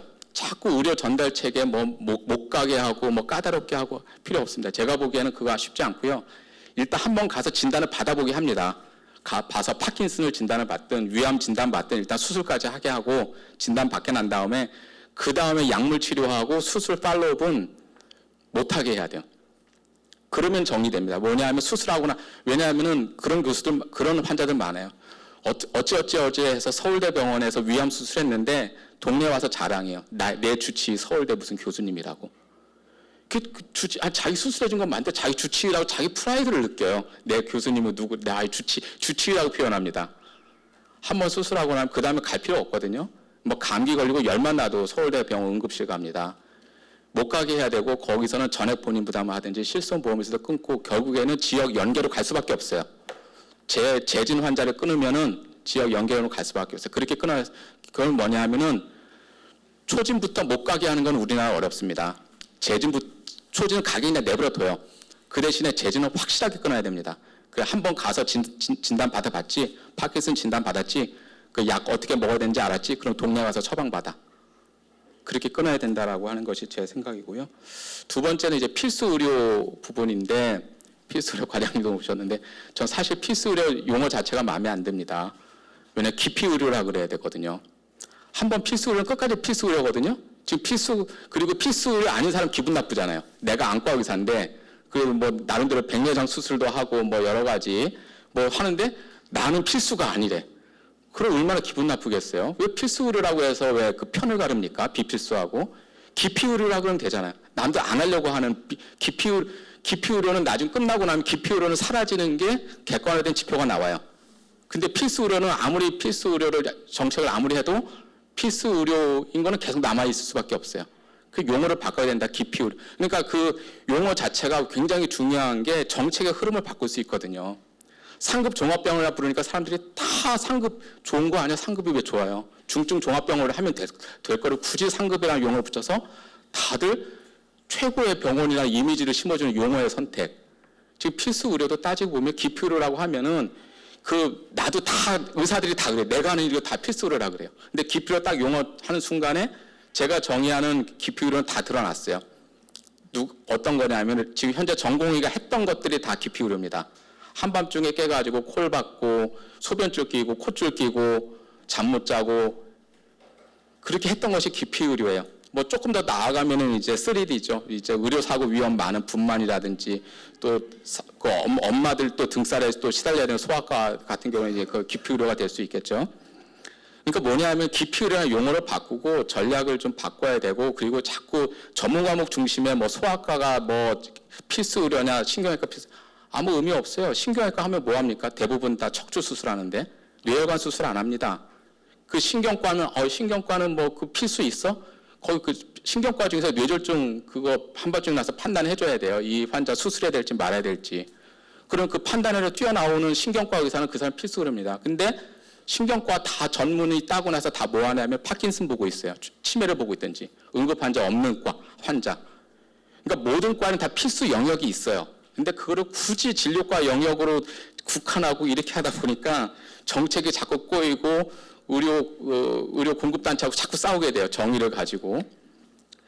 그런 얘기를 좀 두 번째 드리고 싶고 그다음에 마지막으로 하나 더 수가와 원가 얘기인데 우리나라 수가가 낮다. 원가에 미치지 못한다. 그럼 이제 저는 학생들한테 그렇게 강의합니다. 짜장면의 원가는 어떻게 볼 수 있을까? 그럼 다들 제일 초보는 뭐냐면 짜장면 그릇을 봐요. 그 안에 고기가 얼마나 들었나, 양파가 얼마나 들었나. 푸짐하면 야 이거 원가가 높겠다라고 생각을 해요. 근데 조금 더 한 단계 또 생각하는 사람이 있으면은 야 이거 강남 한복판에 비싼 임대료 내는 짜장면집이 있네. 이거 원가가 세겠다. 강남 한복 임대료 많이 내야 되니까. 근데 짜장면의 원가는 그 안에 들어간 고기 양이나 양파도 아니고 강남 한복판이 또 아닙니다. 몇 그릇이 팔리냐예요. 왜냐하면 모든 고정 비용을 나누게 N을 해야 되기 때문에 소위 얘기해서 뭐 일원동에 있는 뭐 큰 병원 있죠. 그 병원은 24시간 MRI를 찍습니다. MRI 한 대를 사가지고 낮에는 외래로 봤던 사람, 밤에는 입원했던 사람 깨워가지고 MRI를 찍어요. 24시간 계속해서 MRI를 찍습니다. 그럼 MRI 한 번 찍을 때 단가가 어떻게 돼요? 뚝뚝 떨어지죠. 근데 저기 시골에 있는 좀 한가한 뭐 종합병원에 있는 MRI는 환자가 별로 없어요. 뭐 필요하니까 있어야 되고 그런데 그 몇 건 안 찍어요. 그러면은 MRI 그 비용 단가는 누가 더 세냐? 시골에 있는 병원이 더 세거든요. 우리가 편견을 좀 버려야 되거든요. 원가에 대한 거는. 그러니까 뭐냐면은 의료라고 하는 것은 인건비하고 상당한 그 재료, 그 장비에 대한 단가가 있기 때문에 고정 비용이 있어가지고 건수가 늘어나면 단가는 떨어집니다. 고정 비용이. 그래서 의료에서 많은 건 뭐냐면 과잉 진료를 하려는 동기부여가 바로 거기서 돼요. 고정 비용 픽스되어 있고 자꾸 건수를 늘려야만 그것이 자기 비용 그 수입이 회수되기 때문에. 그렇다고 하면은 이 수가 정책은 어때야 되느냐? 수가를 올려서는 안 된다는 거죠. 수가를 올리면은 배부른 병원만 계속 배가 불러져요. 뭐냐 하면은 안 되는 병원을 다른 방법으로 지원을 해줘야 돼요. 그래야 그 병원이 살고 그 병원이 살아야만 그 동네 병원이 믿고 의지할 수 있는 그런 쪽으로 갈 수 있다. 뭐 그 정도로 한 몇 가지 제 그냥 소회를 말씀드렸습니다. 이상입니다. 네, 감사합니다. 뭐 자장이 하나하나 멘트할 필요는 없을 것 같아서 대답 좀 안 하는 편인데 필수 의료도 저도 이제 그 용어는 뭐 현 정부가 들어와서 필수 의료라는 용어를 굉장히 강조했어요. 그 이유는 아시겠지만 지난 정부가 너무 많이 해줬다 이렇게 이제 규정을 하려다 보니까 우리는 필수만 해주겠다 이렇게 하려고 필수 의료를 강조해서 뭐 2년 전에는 필수 의료가 뭔지 저도 한번 가서 발표한 적이 있고 현 정부의 찬성해서가 아니고 필수 의료라는 거 이렇게 함부로 써서 안 된다라는 취지로 이제 코엑스에서 제가 발표한 적이 있었는데 기본적으로 동의해요. 근데 말씀드리는 이유는 기피 의료라고 해버리면 또 우리가 지금 전문 분야별로 막 얘기를 고르다 보니까 뭐 내가 기피과냐 뭐 이렇게 해서 또 그래서 못했다는 얘기까지 실제로 하더라고요. 쓰는 용어에서. 그래서 아무튼 정책의 지원이 기존의 틀 가지고는 더 안 돼서 필요한 분야를 얘기하는 거라서 근데 필수 의료라는 용어를 갖다 쓰는 건 적절치는 않은 거는 같아요. 근데 이제 뭐 이미 의대 정원과 관련해서 워낙 많이 써와가지고 좀 한계는 있는 것 같습니다. 그리고 원가를 보상하는 저 의료비에 관한 얘기는 좀 긴 얘기라서 이제 뭐 그런 말씀이 있었다는 것만 확인하고 다음으로는 김준현 건강정책 참여연구소 소장님 부탁드립니다. 네, 신영숙 교수님 발제 내용 잘 들었고요. 그래서 좋은 내용들 잘 지적해 주셔서 감사합니다. 교수님은 이제 뭐 얘기하셨지만 결국 이제 이게 지금 의료용이 합리화인데 그러면 어쨌든 이 합리화를 그럼 어떻게 판단할 것이냐 하는 건데 이거는 뭐 강희정 박사님 얘기했지만 이건 사실은 제도 운영 자체에서 판단해야 되는 문제이죠. 예. 그러니까 이용 행태, 특정 개인의 이용 행태만 가지고 이제 판단할 만한 성질은 아닌 것 같고, 그래서 앞서 신영석 교수님 말씀해 주셨지만 이 제도 운영이 합리적이지 않았던 몇 가지 이유들이 있었던 거죠. 뭐 단적으로 아까 비급여 시장을 인정해 준 것, 의료가 영리화 시킨 거죠. 2000년 6월에 통합하면서 이제 그런 부작용이 하나 있었고, 그 다음에 이제 실손보험, 이거 어떻게 규제할 거냐, 이제 이건 건강보험 본인부담 영역까지도 좀 침투하고 있는 거라서 급여 정책을 올바르게 수행하기 어려운 부분이 있고, 뭐 또 신영숙 교수님 얘기해 주셨지만 이제 가격이 낮아진 효과로 인해서 진료량 늘어나는 부분, 그 다음에 또 한 가지 중요한 부분은 이제 진료권 없앤 거, 요 세 가지를 핵심적으로 잘 지적해 주셨다고 저는 생각합니다. 그래서 저는 뭐 한국교통의료 체계라든지 그 다음에 뭐 단기 개편 방안으로 이제 이용자 쪽에 이제 페널티 좀 강화하는 건 이제 이렇게 되어 있는데, 저는 이제 전제돼야 될 거는 이제 의료가 영리화되는 문제를 해결하는 것, 그 다음에 실손보험 문제, 그다음에 진료권을 어떻게 부활할 것인지, 이제 요 세 가지 큰 드라이브를 정책 방향을 내세우고 그 안에서 세부적인 설계를 하면 어떻겠냐 하는 생각은 좀 들었습니다. 좀 구체적으로 보면 또 단기 개편 방안 350일 이상 내원 환자 본인 부담을 90% 인상한 거에 대해서는 제가 뭐 가입자 입장에서 왔다라고 치면 사실은 저희 나라는 뭐 다 앞서 얘기하셨지만 합리적인 이용 행태를 얘기하려면 합리적인 의료 제공 행태가 전제가 돼야 되는 건데 그렇지 않은 거잖아요. 네. 고비용 비효율 구조고 의료 질적 격차도 굉장히 심한 상황이라서 뭐 일정 부분 의료 쇼핑해야 되는 이유도 사실은 이제 적절한 의료를 찾기 어려워서 발생하는 부분도 있어서 저만 하더라도 개인 의원 한 군데 가서 판단한 의사 선생님 진단명 가지고 이제 확신하기 어려운 경우가 있는 거거든요. 다른 병원 갈 때도 있고. 저도 작년에 보니까 80일 이상 의료 이용을 했더라고요. 근데 왜 그런가 했더니 이제 그 목 디스크 때문에 그랬는데 통증이 안 나니까 의사 선생님이 목 디스크 치료하는데 뭐 봉침부터 해가지고 수십 가지가 있다 이제 이렇게 얘기하는 거죠. 근데 하여튼 이제 그 의료 이용자한테 이렇게 강한 페널티를 부여하는 반면에 이제 공급자들한테는 뭐 그 외에 상응할 만한 페널티가 있느냐 하는 거고, 또 건강보험 재정이라는 측면에서 이 위험 분담을 적절히 해줘야 되는데 사실 가입자들은 그 재정적 위험 부담을 하고 있는 거거든요. 보험을 기여하고 있는 거고 의료할 때 보험 부담 있죠. 근데 지금 지불제도건 뭐 공급자 관리체계건 뭐든지 간에 이 재정적 위험과 관련해서 공급자가 위험 분담할 수 있는 기재는 굉장히 미약한 거죠. 그래서 그 부분은 좀 우선 좀 본질적으로 좀 더 살펴봐야 되지 않겠냐 하는 생각이 들고요. 그다음에 중장기 개편 방안은 한국형 통합의료체계 미국의 ECO 사례를 근거로 해서 신학수 교수님 좋은 제안해 주셨고, 뭐 제도 도입을 이제 이렇게 하겠다는 방향성에 대해서 뭐 저는 동의가 됩니다. 동의가 되고, 근데 다만 이제 지금 이제 현재 보건의료 환경에서 이제 공급자들이 자발적으로 네트워크를 구성할 만한 동기부여가 되겠느냐 하는 거죠. 지금 보건 생태계 측면에서는 개별 공급자가 이익을 극대화하기 아주 최적화된 그 생태계 환경 아닙니까? 비급여 할 수 있죠. 그다음에 행위배수까지 아주 크게 기여하고 있죠. 그 수익을 극대화할 수 있는 아주 좋은 환경 체계하에서 굳이 지역 단위 자발적으로 이제 네트워크 구성할 만한 동기는 좀 없어 보이고, 그래서 앞서도 좀 얘기했지만 전제돼야 될 문제들, 그러니까 해결해야 될 문제들은 이제 비급여 서비스 인정하는 문제, 실손보험에 대한 부분도 이제 이런 것들을 좀 먼저 좀 해결을 해야 되지 않을까 하는 생각이 좀 들었습니다. 그래서 네트워크 간의 뭐 급여보험 차별화 이제 이런 얘기도 하셨는데, 사실 또 이제 건강보험의 급여 원리 이제 균등급여를 원리로 하고 있는데 부가급여 하면서 이렇게 차별화하는 게 이제 불균형 급여 범위에 이제 불균형을 초래할 수 있어서 이제 강론에 들어가서는 이제 그런 것들이 조금 좀 맞지 않는 거 아니냐 하는 생각이 들고요. 어쨌든 뭐 그런데 그 신학수 교수님 제안한 것도 크게 보면 저는 이제 게이트키퍼의 역할이 없지 않냐, 이제 그 문제의식에서 출발하신 것 같아요. 그게 네트워킹이 되건 어떻게 되건 간에. 그래서 주치의제가 지금 얼마나 시행되지 않고 있는데, 그러니까 일부 계층 노인 이렇게 출발할 수도 있겠지만, 뭐 필수로 이렇게 네이밍한 거에 대해서 저도 동의는 하지 않지만은 어쨌든 현 정부에서 필수로 그렇게 좀 범주화했다면 뭐 그쪽 영역 안에서 주치의를 한다던가 해서 주치의가 좀 안착된 상황에서 이제 네트워킹으로 조금 변화시키는 과정, 이렇게 확장시키는 과정, 그런 것이 필요하지 않겠냐 하는 생각이 들었습니다.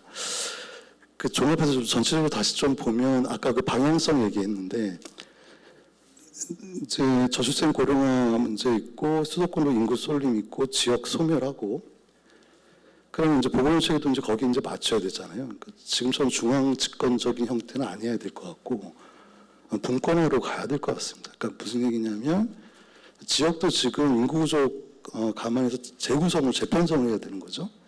그 재편성되는 지역 체계 안에서 좀 현 정부가 얘기하는 지역 환경 의료, 그걸 어떻게 거기에 잘 담아낼 것이냐 하는 부분, 그렇게 하면서 그 안에 그 신학수 교수님 얘기하셨던 게 네트워킹 이런 부분도 뭐 고민해 볼 수 있을 거고요. 그 지역 단위가 하나 또 게이트키퍼 역할을 할 수 있을 거고, 그 안에서 해결 안 되면 서울 수도권을 오시긴 해야겠죠. 그러니까 이런 식으로 해서 좀 더 큰 틀에서 좀 방향 전환을 하는 좀 고민도 좀 해봐야 되지 않을까. 그리고 실손보험도 규제를 해야 돼서 이 법정분인 부담금까지 이제 포괄하는 형태는 이제 그렇게 하지 않도록 비급여 얼마나 순수하게 이렇게 해야 되고, 비급여와 급여를 이렇게 무분별하게 혼용하는 방식도 좀 틀렸다고 봅니다. 그러니까 저는 혼합진료 금지를 좀 확대해서 시행해야 된다라는 입장인데, 전면 확대는 어렵더라도 뭐 필수 의료 영역으로 국한한다던가, 예를 들면 필수 의료는 국가가 책임지겠다는 기조 아닙니까? 거기서 수가도 보상하겠다고 하는 거고, 그럼 뭐 비급여를 굳이 쓸 필요가 없죠. 급여 범위 안에서 다 할 수 있도록. 그러니까 전반적인 의료 체계가 급여 중심 체계로 좀 바꿔주는 이제 그런 부분도 좀 필요하지 않겠냐 하는 생각이 듭니다. 그래서 조금 시간이 남아서 아까 의료기술 신현숙 교수님 얘기하셨는데 진보 보수 이제 이렇게 이념적으로 좀 갈등이 있다 이제 그렇게 표현하셨는데 그럼 제가 좀 진보에 있는 입장인 것 같아서 그렇게 돼버리면 이념적으로 갈리면 근데 저는 뭐 진보 보수 뭐 그런 관점은 아니었고요. 근데 AI 기술이건 디지털 의료기건 원격 의료건 간에 뭐 교수님이고 여기 전문가분들 다 동의하시겠지만 어쨌든 아웃컴이 검증이 돼야죠. 예, 근데 지나치게 시장 중심적으로 가는 거죠. 그러니까 지금 건강보험 식약처부터 신규기술 평가, 건강보험 급여 과정까지 이게 탄탄하게 그래도 검증하는 과정들이 있었단 말이죠. 근데 이게 다 지금 다 무력화됐어요. 그러니까 이거 또 다른 비급여를 확대하는 시장을 또 양성해내는 또 하나의 루트가 된 거죠. 바로 식약처가 하면 임상에서 쓸 수 있도록 제도 개선을 하고 나중에 평가하겠다고 하는 기존이 그게 맞는지 제가 모르겠습니다. 그래서 그렇게 되면 굉장히 비용 유발적인 기술이 되는 거죠. 신기술은 검증해야 되고 그 혁신성을 인정받으려면 아웃컴 측면에서 기존의 의료행위보다 진일보한 아웃컴을 객관적으로 입증해줘야 됩니다. 그거 없이 수용하겠다는 지점에서는 저는 보험 재정 원리에도 좀 맞지 않는다는 그렇게까지만 말씀드리겠습니다. 네. 감사합니다. 다음으로 바로 넘어가겠습니다. 박지영 실장님, 공단 부탁드립니다. 네, 안녕하십니까. 건강보험공단 보험급여실장 박지영입니다. 합리적인 의료 이용, 적정 의료 이용에 영향을 미치는 요인은 뭐 전달 체계, 지불 제도, 본인 부담 체계, 또 의료 자원의 분배, 비급여와 실손보험 체계까지 우리 보건의료 체계 전반에 걸쳐져 있다고 볼 수가 있습니다. 그만큼 해법도 단순하지가 않다는 것을 의미하는데요. 신영석 교수님께서 현행 보건의료 체계 진단을 통해서 중단기적인 합리화의 방향을 잘 제시해 주셨다고 생각을 합니다. 그리고 중장기 개편 방안으로 그 한국형 통합 연계 의료 체계를 제시를 해주셨는데요. 현재 우리나라의 필수 의료나 지역 의료 공백이 우려되는 이런 상황에서 사실 저거를 지금 바로 논의하기는 좀 쉽지는 않아 보이지만 그 방향성에 대해서는 동의를 합니다.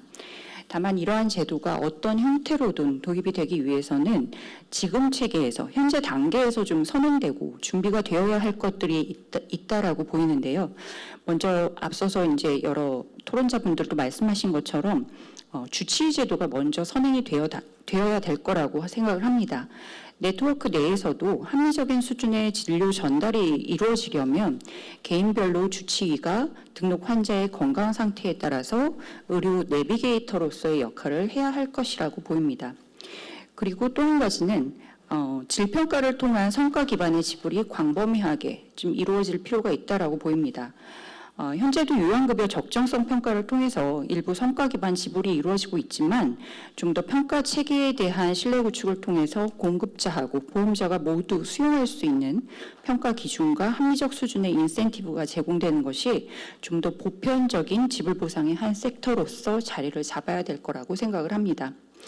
그리고 향후 이러한 네트워크가 도입이 된다라고 했을 때 특정 네트워크 환자 쏠림이라든지 또 네트워크 간 질 편차를 해소하기 위한 기전도 반드시 고려되어야 될 것이라고 생각을 합니다. 의료용의 합리화를 위해서는 이런 중장기적인 관점의 큰 틀의 변화도 필요하지만 단기적으로 현행 체계 내에서도 지금 다양한 시도들이 이루어지고 있습니다. 특히 우리 공단에서는 적정 진료와 의료이용 유도를 위해서 다양한 측면에서 접근을 하고 있는데요.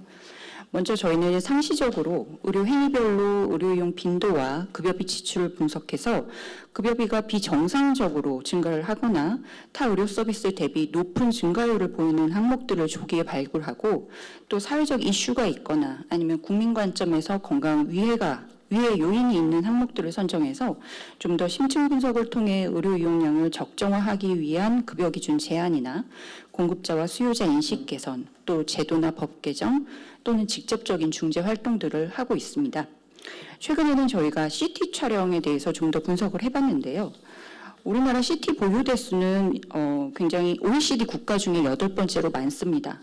또 그에 상응해서 CT 이용 건수는 OECD 국가 중 최고 순위를 차지를 하고 있습니다.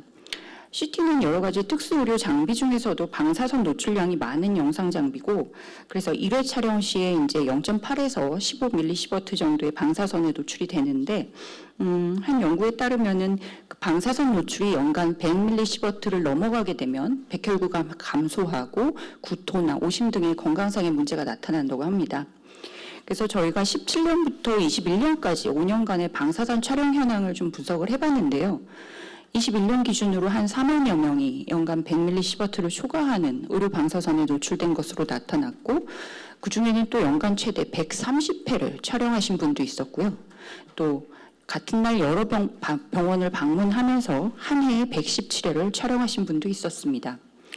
이런 식으로 한 기관에서 수회를 촬영하는 경우도 있지만 여러 기관을 다니면서 촬영하는 경우도 적지 않은 것으로 파악이 됐고, 또 중증 질환이 아닌 경증 질환으로 다빈도 촬영하는 사례들도 확인이 됐습니다. 근데 현재 급여 기준상으로는 이러한 과다 촬영에 대해서 제한을 두고 있지 않기 때문에 공단에서는 적정 의료 이용을 유도하기 위해서 CT 촬영에 대한 방사선 노출 위험 등에 대해서 대국민 홍보를 강화하고 국민 개개인이 자가 점검을 할 수 있도록 개인별 CT 이력 관리 시스템을 개발을 하고 있습니다. 그러나 이러한 특수 의료 장비의 합리적 이용을 위해서는 공단뿐만 아니라 질병청이나 심평원 등 관련 제도를 관리하는 유관기관의 적극적인 참여와 협업이 필요하다고 생각을 합니다. 다른 한편으로 이제 저희가 생각해 볼 수 있는 것들이 현명한 선택 캠페인이 있습니다. 앞서 좌장님께서도 살짝 말씀을 하셨는데요. 공급자 스스로 불필요한 의료 이용을 줄이고 또 환자 중심의 서비스로 질을 개선하기 위해서 노력하는 추진 와이즐리 캠페인이 확산이 돼야 됩니다. 본 캠페인은 전문 의학회별로 불필요한 진료가 아닌지 의심해봐야 될 만한 리스트를 개발을 하고, 그것을 토대로 의사와 환자 간의 대화를 통해서 불필요한 진단이나 처치를 배제함으로써 의료자원 낭비를 최소화하고자 하는 의료계의 자정활동입니다. 이거는 이제 우리나라에는 2016년에 대한민국 의학칼림원에서 도입을 해서 현재 전문의학회와 함께 캠페인 확산을 주도하고 있고, 공단은 본 캠페인을 후원하고 있는데요. 현재 35개의 의학회가 참여해서 152개의 현명한 선택을 위한 의료 리스트를 개발했습니다. 근데 본 캠페인이 이제 국내에 도입이 된 지도 올해 8년째에 접어들면서 이제는 개별 학회의 적극적인 참여와 더불어 의료 현장에 본 캠페인이 자리 잡을 수 있도록 하는 것이 굉장히 중요합니다. 현재 일부 의료기관에서 선제적으로 캠페인에서 개발된 리스트를 진료에 접목시켜서 불필요한 의료를 줄이려는 성과를 도출하고 있습니다. 한 종합병원의 사례를 하나 말씀을 드리면 진단검사의학회에서 개발한 리스트가 하나 있습니다. 그러니까 급성기 염증이 의심되는 환자에서 염증 반응을 확인하는 검사 2가지를 중복해서 처방하지 않는다라는 리스트가 있는데요. 그러니까 불필요한 중복 검사를 배제하자라는 차원입니다. 해당 병원에서는 이제 2가지 검사를 동시 처방하던 진료과를 좀 확인해서 의료진에 대해서 교육을 하고, 동시 처방할 때 알림창을 띄우는 방식으로 EMR 시스템을 개선하는 등의 노력을 통해서 일률적인 동시 처방이 좀 개선이 됐고, 그래서 리스트 적용 전에는 한 50.8%에 이르던 염증 반응 검사 동시 처방률이 35%까지 감소하는 효과를 거둔 것으로 확인된 바가 있습니다. 그리고 무엇보다 이 캠페인은 또 환자들의 인식 개선도 권고를 하고 있는데요. 진료 환경에서 물론 우리나라 진료 환경에서 쉽지 않은 일이기는 하지만 현명한 의료 선택을 위해서 환자에게 5가지 질문을 할 것을 권고하고 있습니다. 그래서 진료를 볼 때 이 검사가 또는 치료가 정말 꼭 필요한 것인지, 또 이걸 했을 때 어떤 위험이 있는지, 더 간단하고 안전한 방법이 없는지, 또 검사나 치료 없이 관찰하는 것은 어떤지, 또 진료 비용은 얼마인지, 이러한 5가지 질문을 통해서 내게 꼭 필요한 진료 받기를 권고를 하고 있습니다. 그래서 공단이 이 같은 내용을 바탕으로 해서 우리 국민들이 좀 더 현명한 의료 선택을 할 수 있도록 인식 개선 활동을 활발히 추진하고 있습니다. 무엇보다 공단이 하고 있는 합리적 의료 이용을 위한 직접적인 중재 활동은 과다 의료 이용자에 대한 관리입니다.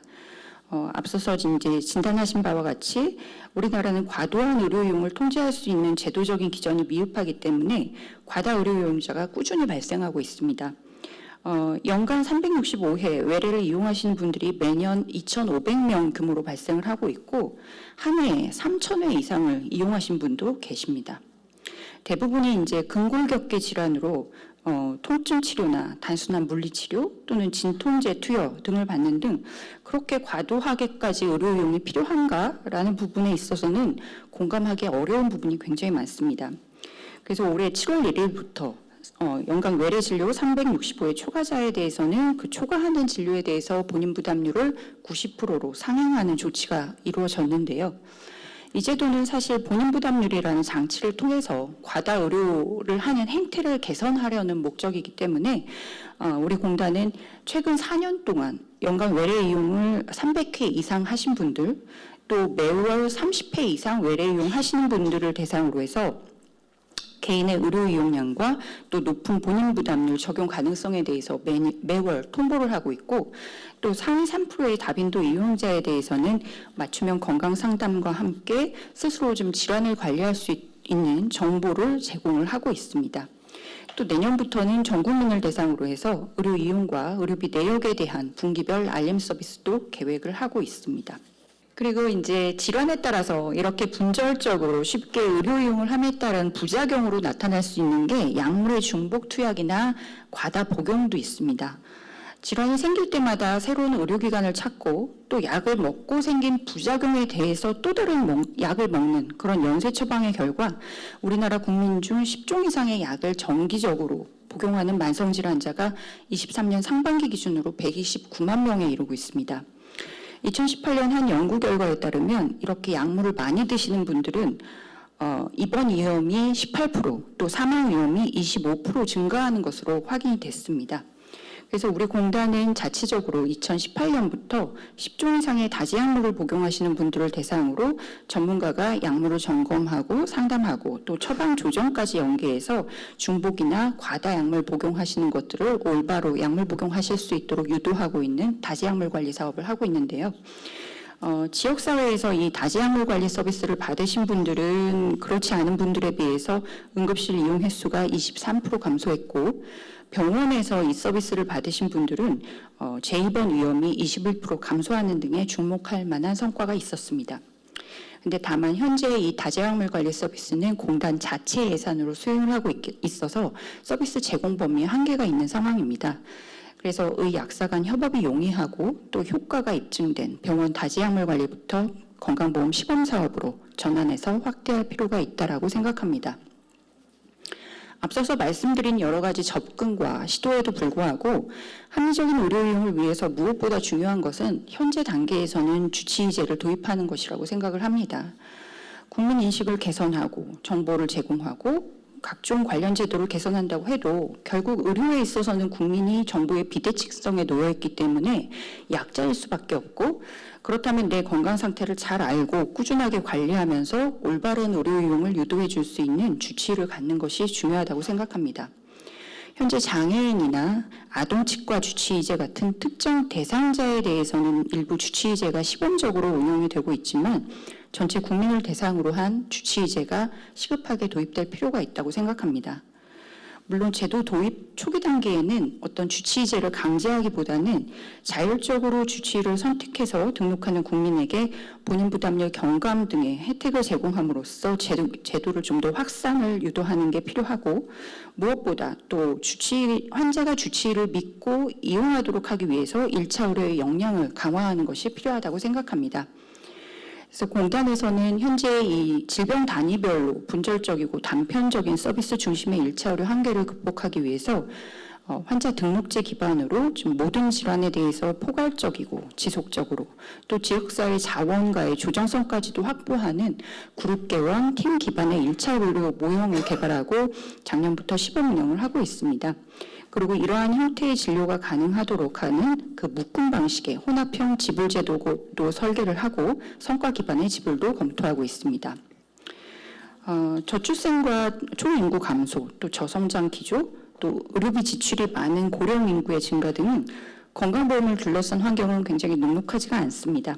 하지만 건강보험은 전 국민의 의료 안전망으로서 지속 가능성이 담보되어야 되고, 그런 만큼 소비자와 공급자, 또 보험자가 모두 함께 건강보험에 대한 주인의식을 가질 필요가 있다고 생각을 합니다. 합리적 의료이용을 통해서 절감된 재정은 결국 급여 범위를 확대하고 필수 의료 수가 인상 등에 투입되기 때문에 결국 그 혜택은 다 다시 국민과 의료계로 돌아가게 될 것입니다. 그래서 합리적인 의료이용을 실천할 수 있는 문화 조성과 인식 개선이 이루어지기를 기대하면서 이상 제 말씀은 마치겠습니다. 가장 이제 할 얘기가 많고 실제적으로 합리적 의료이용과 그 보상과 관련돼서 실권도 갖기도 하고 하는 건데 또 그 정책은 또 그래도 보건복지부랑 같이 조율이 되니까 최종적으로 우리 보건복지부의 조영 과장님 부탁드리겠습니다. 예, 안녕하십니까. 보건복지부 필수의료 총괄과장 조경입니다. 제가 5월에 이과에 이제 발령을 받고 사실 되게 오랜만에 보건 파트에 와서 일을 하게 됐습니다. 근데 저도 이제 사무관들이랑 서기관 때 이렇게 보건 파트에 있어 보면 그때 사실 그 문제들이 지금 이렇게 쌓여서 축적이 돼서 이제 오늘의 큰 이제 이것들이 이제 이슈가 돼서 나온 것 같고요. 사실 저도 뭐 짧은 이제 공직 생활이지만 이게 봤을 때 현재가 가장 보건실 우리 보건 파트에 있어서 위기가 아닌가 생각이 되고 저희 복지부도 지금 모든 뭐 역량을 다 이제 집중하고 있다라고 좀 말씀을 드릴 수 있을 것 같습니다.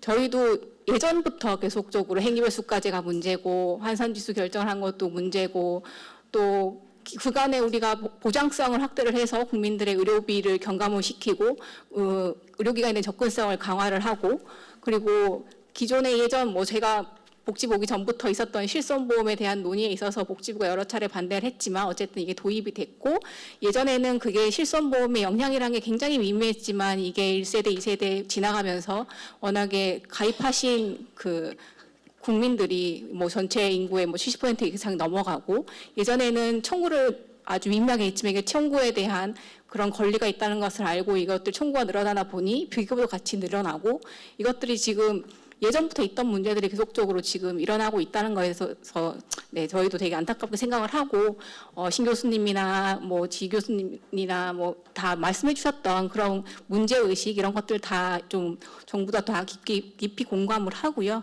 그런 것들을 좀 해결하고자 작년부터 여러 가지 복지부에서 좀 대책을 내놓으신 건 아시고 계실 거고요.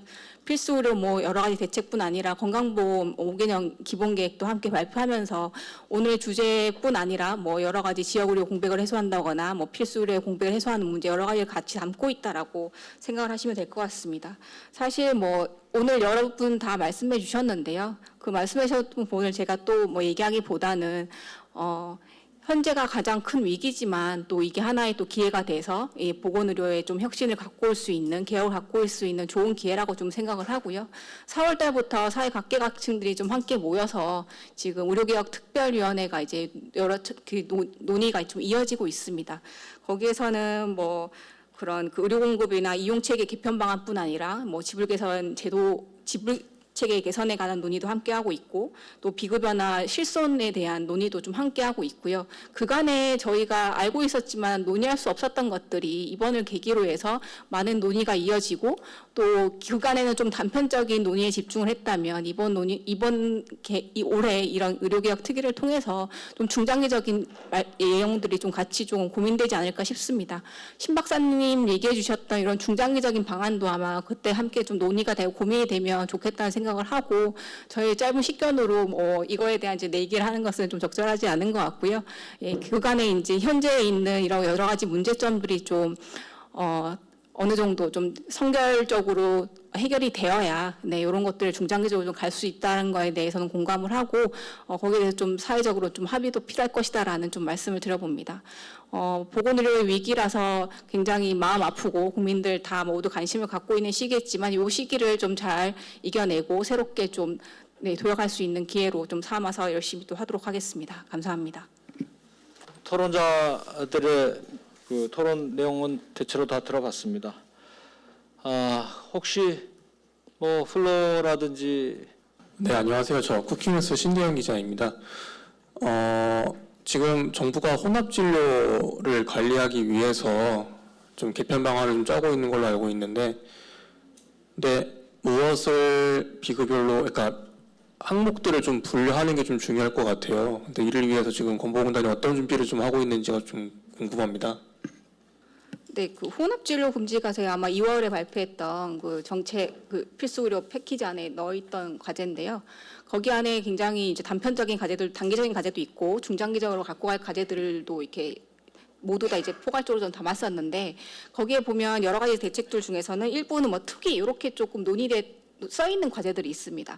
그 하나 중에 그 중 하나가 이제 혼합 진료 관련돼서 이렇게 특위라고 명기가 돼 있었고요. 그거는 조금 사회적인 합의가 필요한 거기 때문에 복지부에서 단독적으로 결정을 하는 게 아니라 그 의료개혁 특위라는 이제 그 곳에서 함께 좀 논의를 해서 결정을 하기로 된 부분이라서 지금 아직 뭐 구체적인 안이 나왔다라고는 말씀드릴 수 없을 것 같고요. 특위를 통해서 좀 논의가 되고 함께 결정을 해서 아마 나중에 아마 그 공개적으로 얘기할 수 있는 자리가 있지 않을까 싶습니다. 예, 지금 혼합 진료를 또 나라 기자분께서 이제 물어보셔서 아까 우리 김진현 대표께서도 잠깐 얘기하셨고 제가 잠깐 첨언을 드리면 혼합 진료라고 하는 그 용어는 일본에서 온 건 아시죠? 한자로 똑같이 혼합이에요. 일본말은 콩고, 그래서 콩고 진료 이렇게 읽습니다. 똑같은 한자인데, 근데 이제 그게 우리나라에 넘어오면서 상당히 일본 제도를 굳이 뭐 꼭 알아야 되는 그런 거는 아니나 상당히 좀 오해도 있고 여러 가지 또 얘기하는 사람마다 같은 혼합 진료라고 얘기하면서 서로 다른 얘기를 하고 있어서 그거를 한 정말 짧은 시간 내에 제가 간단히 말씀드리면 일본에서 혼합 진료라고 하는 거는 그 건강보험하고 건강보험에서 급여해 주는 것과 급여해 주지 않는 것을 혼합해서 진료한다는 얘기고 그거는 일본에서는 애시당초 안 된다 이렇게 돼 있어요. 그러니까 그걸 혼합진료 금칙이라고 그러고 일본에서 2000년대 초에 고이즈미 정권이 들어오면서 막 논의돼서 논쟁이 붙었던 거는 일본 말로 한글 그대로 해금이라고 그래요. 금지를 푼다. 그래서 해금 논쟁이라고 그러는데 그거는 뭐냐면 일본에서 혼합진료 금지라는 건 전 세계 일본만밖에 없는 독특한 제도입니다. 건강보험에 해준다고 해서 그거 아닌 거를 하면은 건강보험도 안 해준다니까. 그러니까 이제 OECD에서 그 문제 제기를 하고 그랬었어요. 제가 OECD 근무할 당시의 얘기니까. 그래서 아무튼 그런 긴 얘기보다는 그 결과 일본에서는 이게 재판이 붙었어요. 그리고 최고재판소, 우리말은 대법원에서 2007년경인가 합헌 판정이 이제 났고요. 근데 그거는 의미가 좀 달라져요. 그러니까 이제 우리나라로 넘어오면서 지금 한국에서는 이제 시민사회단체나 이런 중심으로 비급여가 자꾸 문제가 되니까 일본처럼 아예 비급여를 그냥 하면은 건강보험도 안 해주자라는 원칙적인 얘기를 하는데 그거는 일본은 혼합진료금지가 이렇게 계속 판례나 이런 걸 통해서 형성되어 오는 과정이 1960년대 전국민보험이 됐어요. 1961년에. 그러다 보니까 그 당시까지만 해도 건강보험을 사람을 확대한다는 것은 급여를 다 해주는 거가 전제가 됐던 거예요. 이제 근데 그 뒤로 61년 이후로 1990년대에 들어와서 CT, MRI 나오고 막 각종 신의료 기술 나오고 이러면서 비급여라고 하는 것이 이제 본격적으로 문제가 되는 거잖아요. 그러니까 일본은 비급여가 없던 시절에 사람이 되니까 비급여가 새로 생기니까 그걸 문제시해서 한 거고 한국이나 대부분의 나라들은 비급여가 있는데 이제 그것이 확대되니까 기존의 비급여를 전면 금지하는 의미의 일본에서 하는 혼합진료 금지라는 거는 이제 가능하지가 않은 상태예요, 사실은. 그런데 이번에 정부가 필수의료 패키지에서 내놓은 거는 뭐냐면 그 사고방식 중에서 도수 치료하고 백내장하고 여러 같이 실손보험과 묶여서 문제가 되는 것은 워낙 비급여가 문제를 일으키니 이것만큼은 찝어서 혼합진료 금지 원칙으로 해서 건강보험과 동시에 작동하면 건강보험에서 안 해주는 원칙을 하자는 것이 아니고 하는 거를 검토하겠다라고 하는 것이 제가 이해하는 필수의료 패키지입니다. 맞죠? 거기까지. 예. 자, 그래서 지금 현재 필수의료 금지라고 하는 정책을 하겠다라는 그런 얘기 한 적이 없는 걸로 이해가 되고 있고요. 다만 그 지금 문제가 되는 것만 앞으로 그 원칙을 도입할 건지를 지금 논의한다라고 하는 걸로 일단 이해를 시켜줬습니다. 좀 길어졌는데 오늘 상대적으로 시간이 좀 있어서 그렇게 됐고요. 지금 이제 플로어 말씀은 대충 다 들었으니까 전체적으로 의견을 듣고 나서 그리고 저 발제해 주신 신영석 박사님께서 종합적으로 말씀을 해 주시되 제가 아까 드린 질문에 대해서 한번 그 말씀을 해 주시는데 특히 제가 좀 궁금한 거는 지금 현재 이 주장이 뭐 옛날에 쭉 이제 미국에서 나오면서 오바마 케어 때 쭉 이게 우리나라에서도 상당히 이제 소개가 되고 논의가 되는데 최근에 무슨 시범 사업을 뭐 하는 얘기도 좀 있었던 거 저서 봤는데 그래서 현재 지금 그 상황에 대해서 발제하신 분으로서 알고 있는 그러니까 정부가 정책에서 시범 사업이나 뭐 어느 정도까지 지금 진행을 실효성 있게 하고 있는 건지를 포함해서 말씀을 해주시죠. 지금 최근에 의료개혁 특별위원회에서도 이제 뭐 이런 논의가 일부 있기 때문에 어떻게 하면 합리적 의료 이용을 할 것인가 여기에 포커스를 맞춰서 주실 거라고 기대를 했는데 글쎄 별로 그렇게 그런 관점에서 다들 이제 당신들이 이 말씀을 하고 싶은 것들 이렇게 하시는 걸로 이렇게 정리가 되는 게 아닌가 싶어서 뭔가 이런 주제로 뭔가 별도 좀 기회가 또 있으면 좋겠다라는 그런 생각 희망을 좀 갖고요. 어떻든 제가 느끼기에는 그렇습니다. 우리 요즘 이제 국민적 관심사가 왜 젊은이들 애를 안 낳느냐.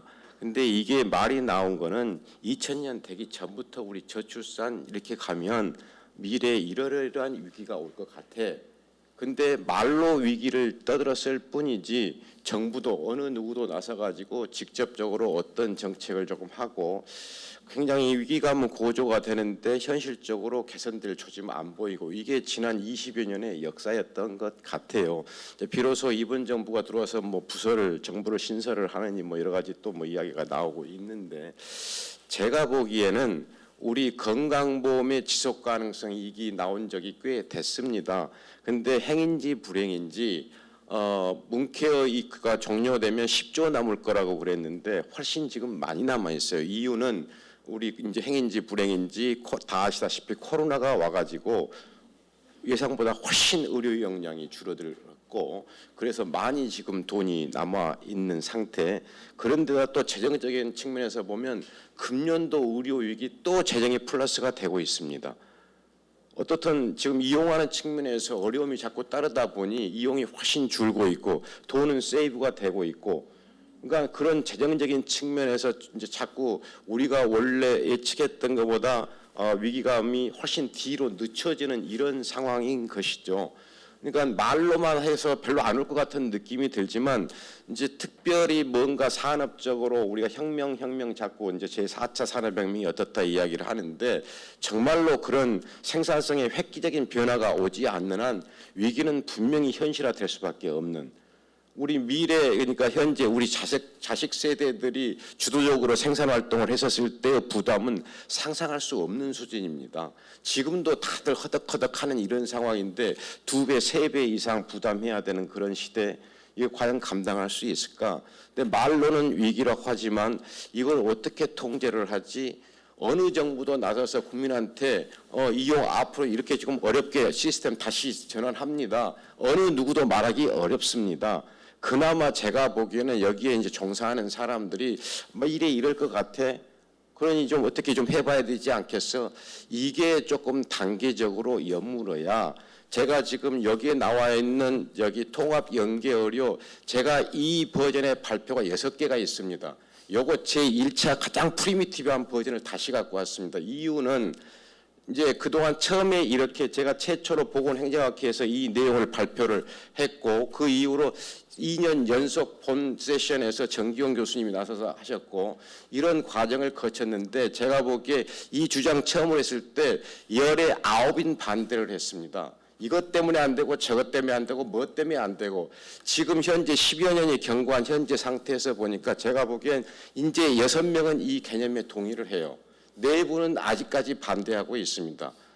그러니까 이게 반드시 이 지금 오늘 여기 세팅에 되어 있는 게 바로 현실적으로 우리나라한테 가능하다. 저도 아니라고 생각하는 사람이에요. 이렇게 도입하는 거 현재 시점에서는 불가능합니다. 근데 왜 옛날 오리지널 버전을 갖고 왔냐면 이만큼 뭔가 이제 좀 늦게 해야 되지 않을까? 이게 우리 지금 목전에 저는 오고 있다라고 생각을 하는데 이렇게 세월이 금방 가네.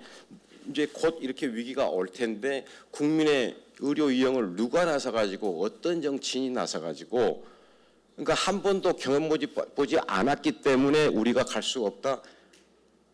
이렇게 이야기는 할 수 있습니다만은 한 번도 경험해보지 못한 위기가 오고 있어요. 그러면 정말로 우리가 혁신이라는 용어를 쓸 때 어떤 게 혁신이냐는 거죠. 그래서 개념적으로 우리 의료 이용량도 지금처럼은 안 된다. 국민들이 불편하더라도 그나마 조금 지속 가능하게 세팅을 바꿔야 되는 것이고 공급도 더 이상 이런 시스템이 안 된다는 거죠. 그러면 어떻게? 그래서 이제 보상 체계도 의료 이용 체계도 자원 관리 체계도 이렇게 같이 패키지를 이루어 가지고 이렇게 조금 준비해야 될 것 같다. 그래서 제가 이제 시범 사업 이야기를 했던 것이고, 아까 지금 말씀하실 때 미국의 경우에 뭐 고육지책으로, 그건 절대 아닙니다. 제가 그건 100% 다는 건데 고육지책으로 이 모형이 나온 게 아닙니다. 그러니까 미국의 거기 쪽 역사를 보시면 GDP 대비 의료비 비율이 2011년에 이미 18%에 갔습니다. 오바마 정부 때. 그때 이미 그런 상태에서 미국에서도 국회에서 계속 어떻게 의료비 통제하느냐 논란에 거듭을 했고, 거기 혁신 기금이 있어서 각 지방 정부별로 아니면 뭔가 이제 새로운 거를 자꾸 제안을 하는 거란 말이죠. 혁신 사업의 일환으로 이게 출발을 했는데 이게 뭔가 성과가 있는 것 같고, 그래서 차츰 확대가 됐고, 지금 이게 이제 전반적으로 실패한 데도 있지만 성공한 데가 많이 발생을 해서 이거를 일본에서도 네덜란드, 독일 아까 말씀드린 거 이미 지금 사례들이 나오고 있단 말이죠. 그렇게 해서 전방위적으로 지금 가고 있으니, 그러니 우리나라도 지금 결과적으로 미국의 GDP 대비 의료비가 여전히 18%돼 있습니다. 현재 10년이 지났는데 그 전에는 미국이 우리 세계에서 가장 빠른 속도로 증가해 오다가 이제는 어느 정도 유지가 되는 이런 국면으로 접어들었거든요. 그래서 이제 이게 제가 답이다 이런 말씀을 드리는 것은 아니고, 우리 의료 이용 체계, 보상 체계, 공급 체계 이거를 이제는 우리가 경각심을 갖고 준비를 해야 된다. 그래서 당장 우리나라에 들어오는 것은 현실적으로 제가 보기에도 여러 개가 한계가 있는데 요거를 이렇게 바꾸면 조금 더 달라질 수 있지 않을까. 그래서 그동안 제가 뭐 IT도 어떻게 접목하고 지역 단위에서 어떻게 이 버전을 여러 개를 지금 이제 매년 이걸 조금 바꾸자 해놨는데, 제가 오늘 이거 말씀드렸던 거 다시 한번 말씀드리지만 이제는 분명하게 의료 이용에 대해서 누군가 나서서 이야기를 목소리를 높여야 된다. 그런 차원에서 가장 첫 번째 버전 거를 오늘 다시 갖고 들고 나왔다는 말씀을 드립니다. 그래서 뭐 아직도 저는 이 논란이 있을 거라고 봐요. 그런데 이제 이게 그렇게 조금 진행이 되면서 정부에서도 이거를 전면적으로 갖고 갈 수 없으니 부분적으로 지금 우리 조 과장님 나오셨는데 조 과장님께서 주도하시는 소아 관련 네트워크 사업 같은 것도 유사한 형태로 지금 곧 출발하게 될 것 같고, 중증진료 강화 시범 사업, 경증질환을 안 보면 어떻게 보상을 추가로 하고, 지방 연계 네트워크를 짜서 연계하면 추가 보상을 어떻게 하고, 이거 역시 마찬가지 출발을 한 상태고요. 지금 이미 이제 3개 병원을 중심으로, 상급 병원을 중심으로 그렇게 출발을 한 상태고, 그 외에도 지금 준비된 사업이 몇 가지가 더 있습니다. 공식적으로 건보 쪽에서 시범 사업 하반기에 실시하는 걸로 건보 5개년 계획에 또 담아져 있기도 합니다. 그러니까 이게 지금 바로 출발하기가 조금 어려운 상태이니까 어떤 문제가 있을지 우리 환경에서, 그래서 그런 거를 모색해 보고자 먼저 시범 사업으로 간다. 그래서 조금 이제 이용 우리 지금 뭐 이렇게 조금 분위기를 모아보자, 그런 차원에서 오늘 말씀드렸다는 거, 그렇게 조금 이해해 주시면 좋겠습니다. 그 고육지책이나 뭐 그건 이제 표현의 문제인데, 우리가 분명히 인지할 것은 의료제도 시스템으로 볼 때는 미국은 거의 그건 이제 넌 시스템이라고 본인 그 상임위원 의원이 이제 얘기할 정도로 시스템은 거의 아닌 정도의 제도죠. 한없이 오르는 의료제도를 컨트롤 못 해가지고 이미 뭐 힐러리 안부터 해가지고 거의 100년 가까이 지금 고생을 하고 있는, 정부민을 고생을 시키고 있는 의료제도인데, 사실은 이제 제도라고 하기에는 미국이 너무나 다양한 사회라서 있는 측면도 있고, 또 그 외에 자유주의라고 하는 것을 실현하는 그런 과정에서 나오는 그런 부산문도 있어요. 그러니까 상황이 달라서 그렇다는 거지, 뭐 미국이 뭐 잘못됐다 이걸 강조하려는 얘기는 아닙니다. 그러한 전제하에서 볼 때 약간 이제 세팅이 다른 상황에서 적용 가능성이 있냐. 물론 네트워크를 구성해서 서로 그 게이트키퍼 역할도 해가면서 협력해가면서 하는 것을 보상해 줄 수 있는 체계를 만들 수 있다면야 뭐 더 이상 바랄 것도 없고, 뭐 그런 점에서는 이거를 우리가 계속 주시해야 된다라는 것까지는 뭐 당연히 좋고요. 아까 우리 김준현 소장이 얘기한 대로 이제 핵심은 우리 같이 개별 의원들이 수익 관리하고 자기 이익을 챙기는 상황에서 그것이 네트워크를 구성해서 이익을 쉐어할 수 있는 그 쉐어드 세이빙이잖아요. 그럼 그 구조를 어떻게 만들어낼 수 있는지 뭐 이것이 그렇게 쉬운 일은 아니기 때문에 앞으로 여러 가지 그 아까 말씀한 시범 사업이나 뭐 자발적 참여 등등을 유도해서 모색을 해봐야 될 거라는 생각은 듭니다. 이것으로 종료를 해도 될 것 같은 생각이 됩니다. 수고하셨습니다. 박수로 마치겠습니다.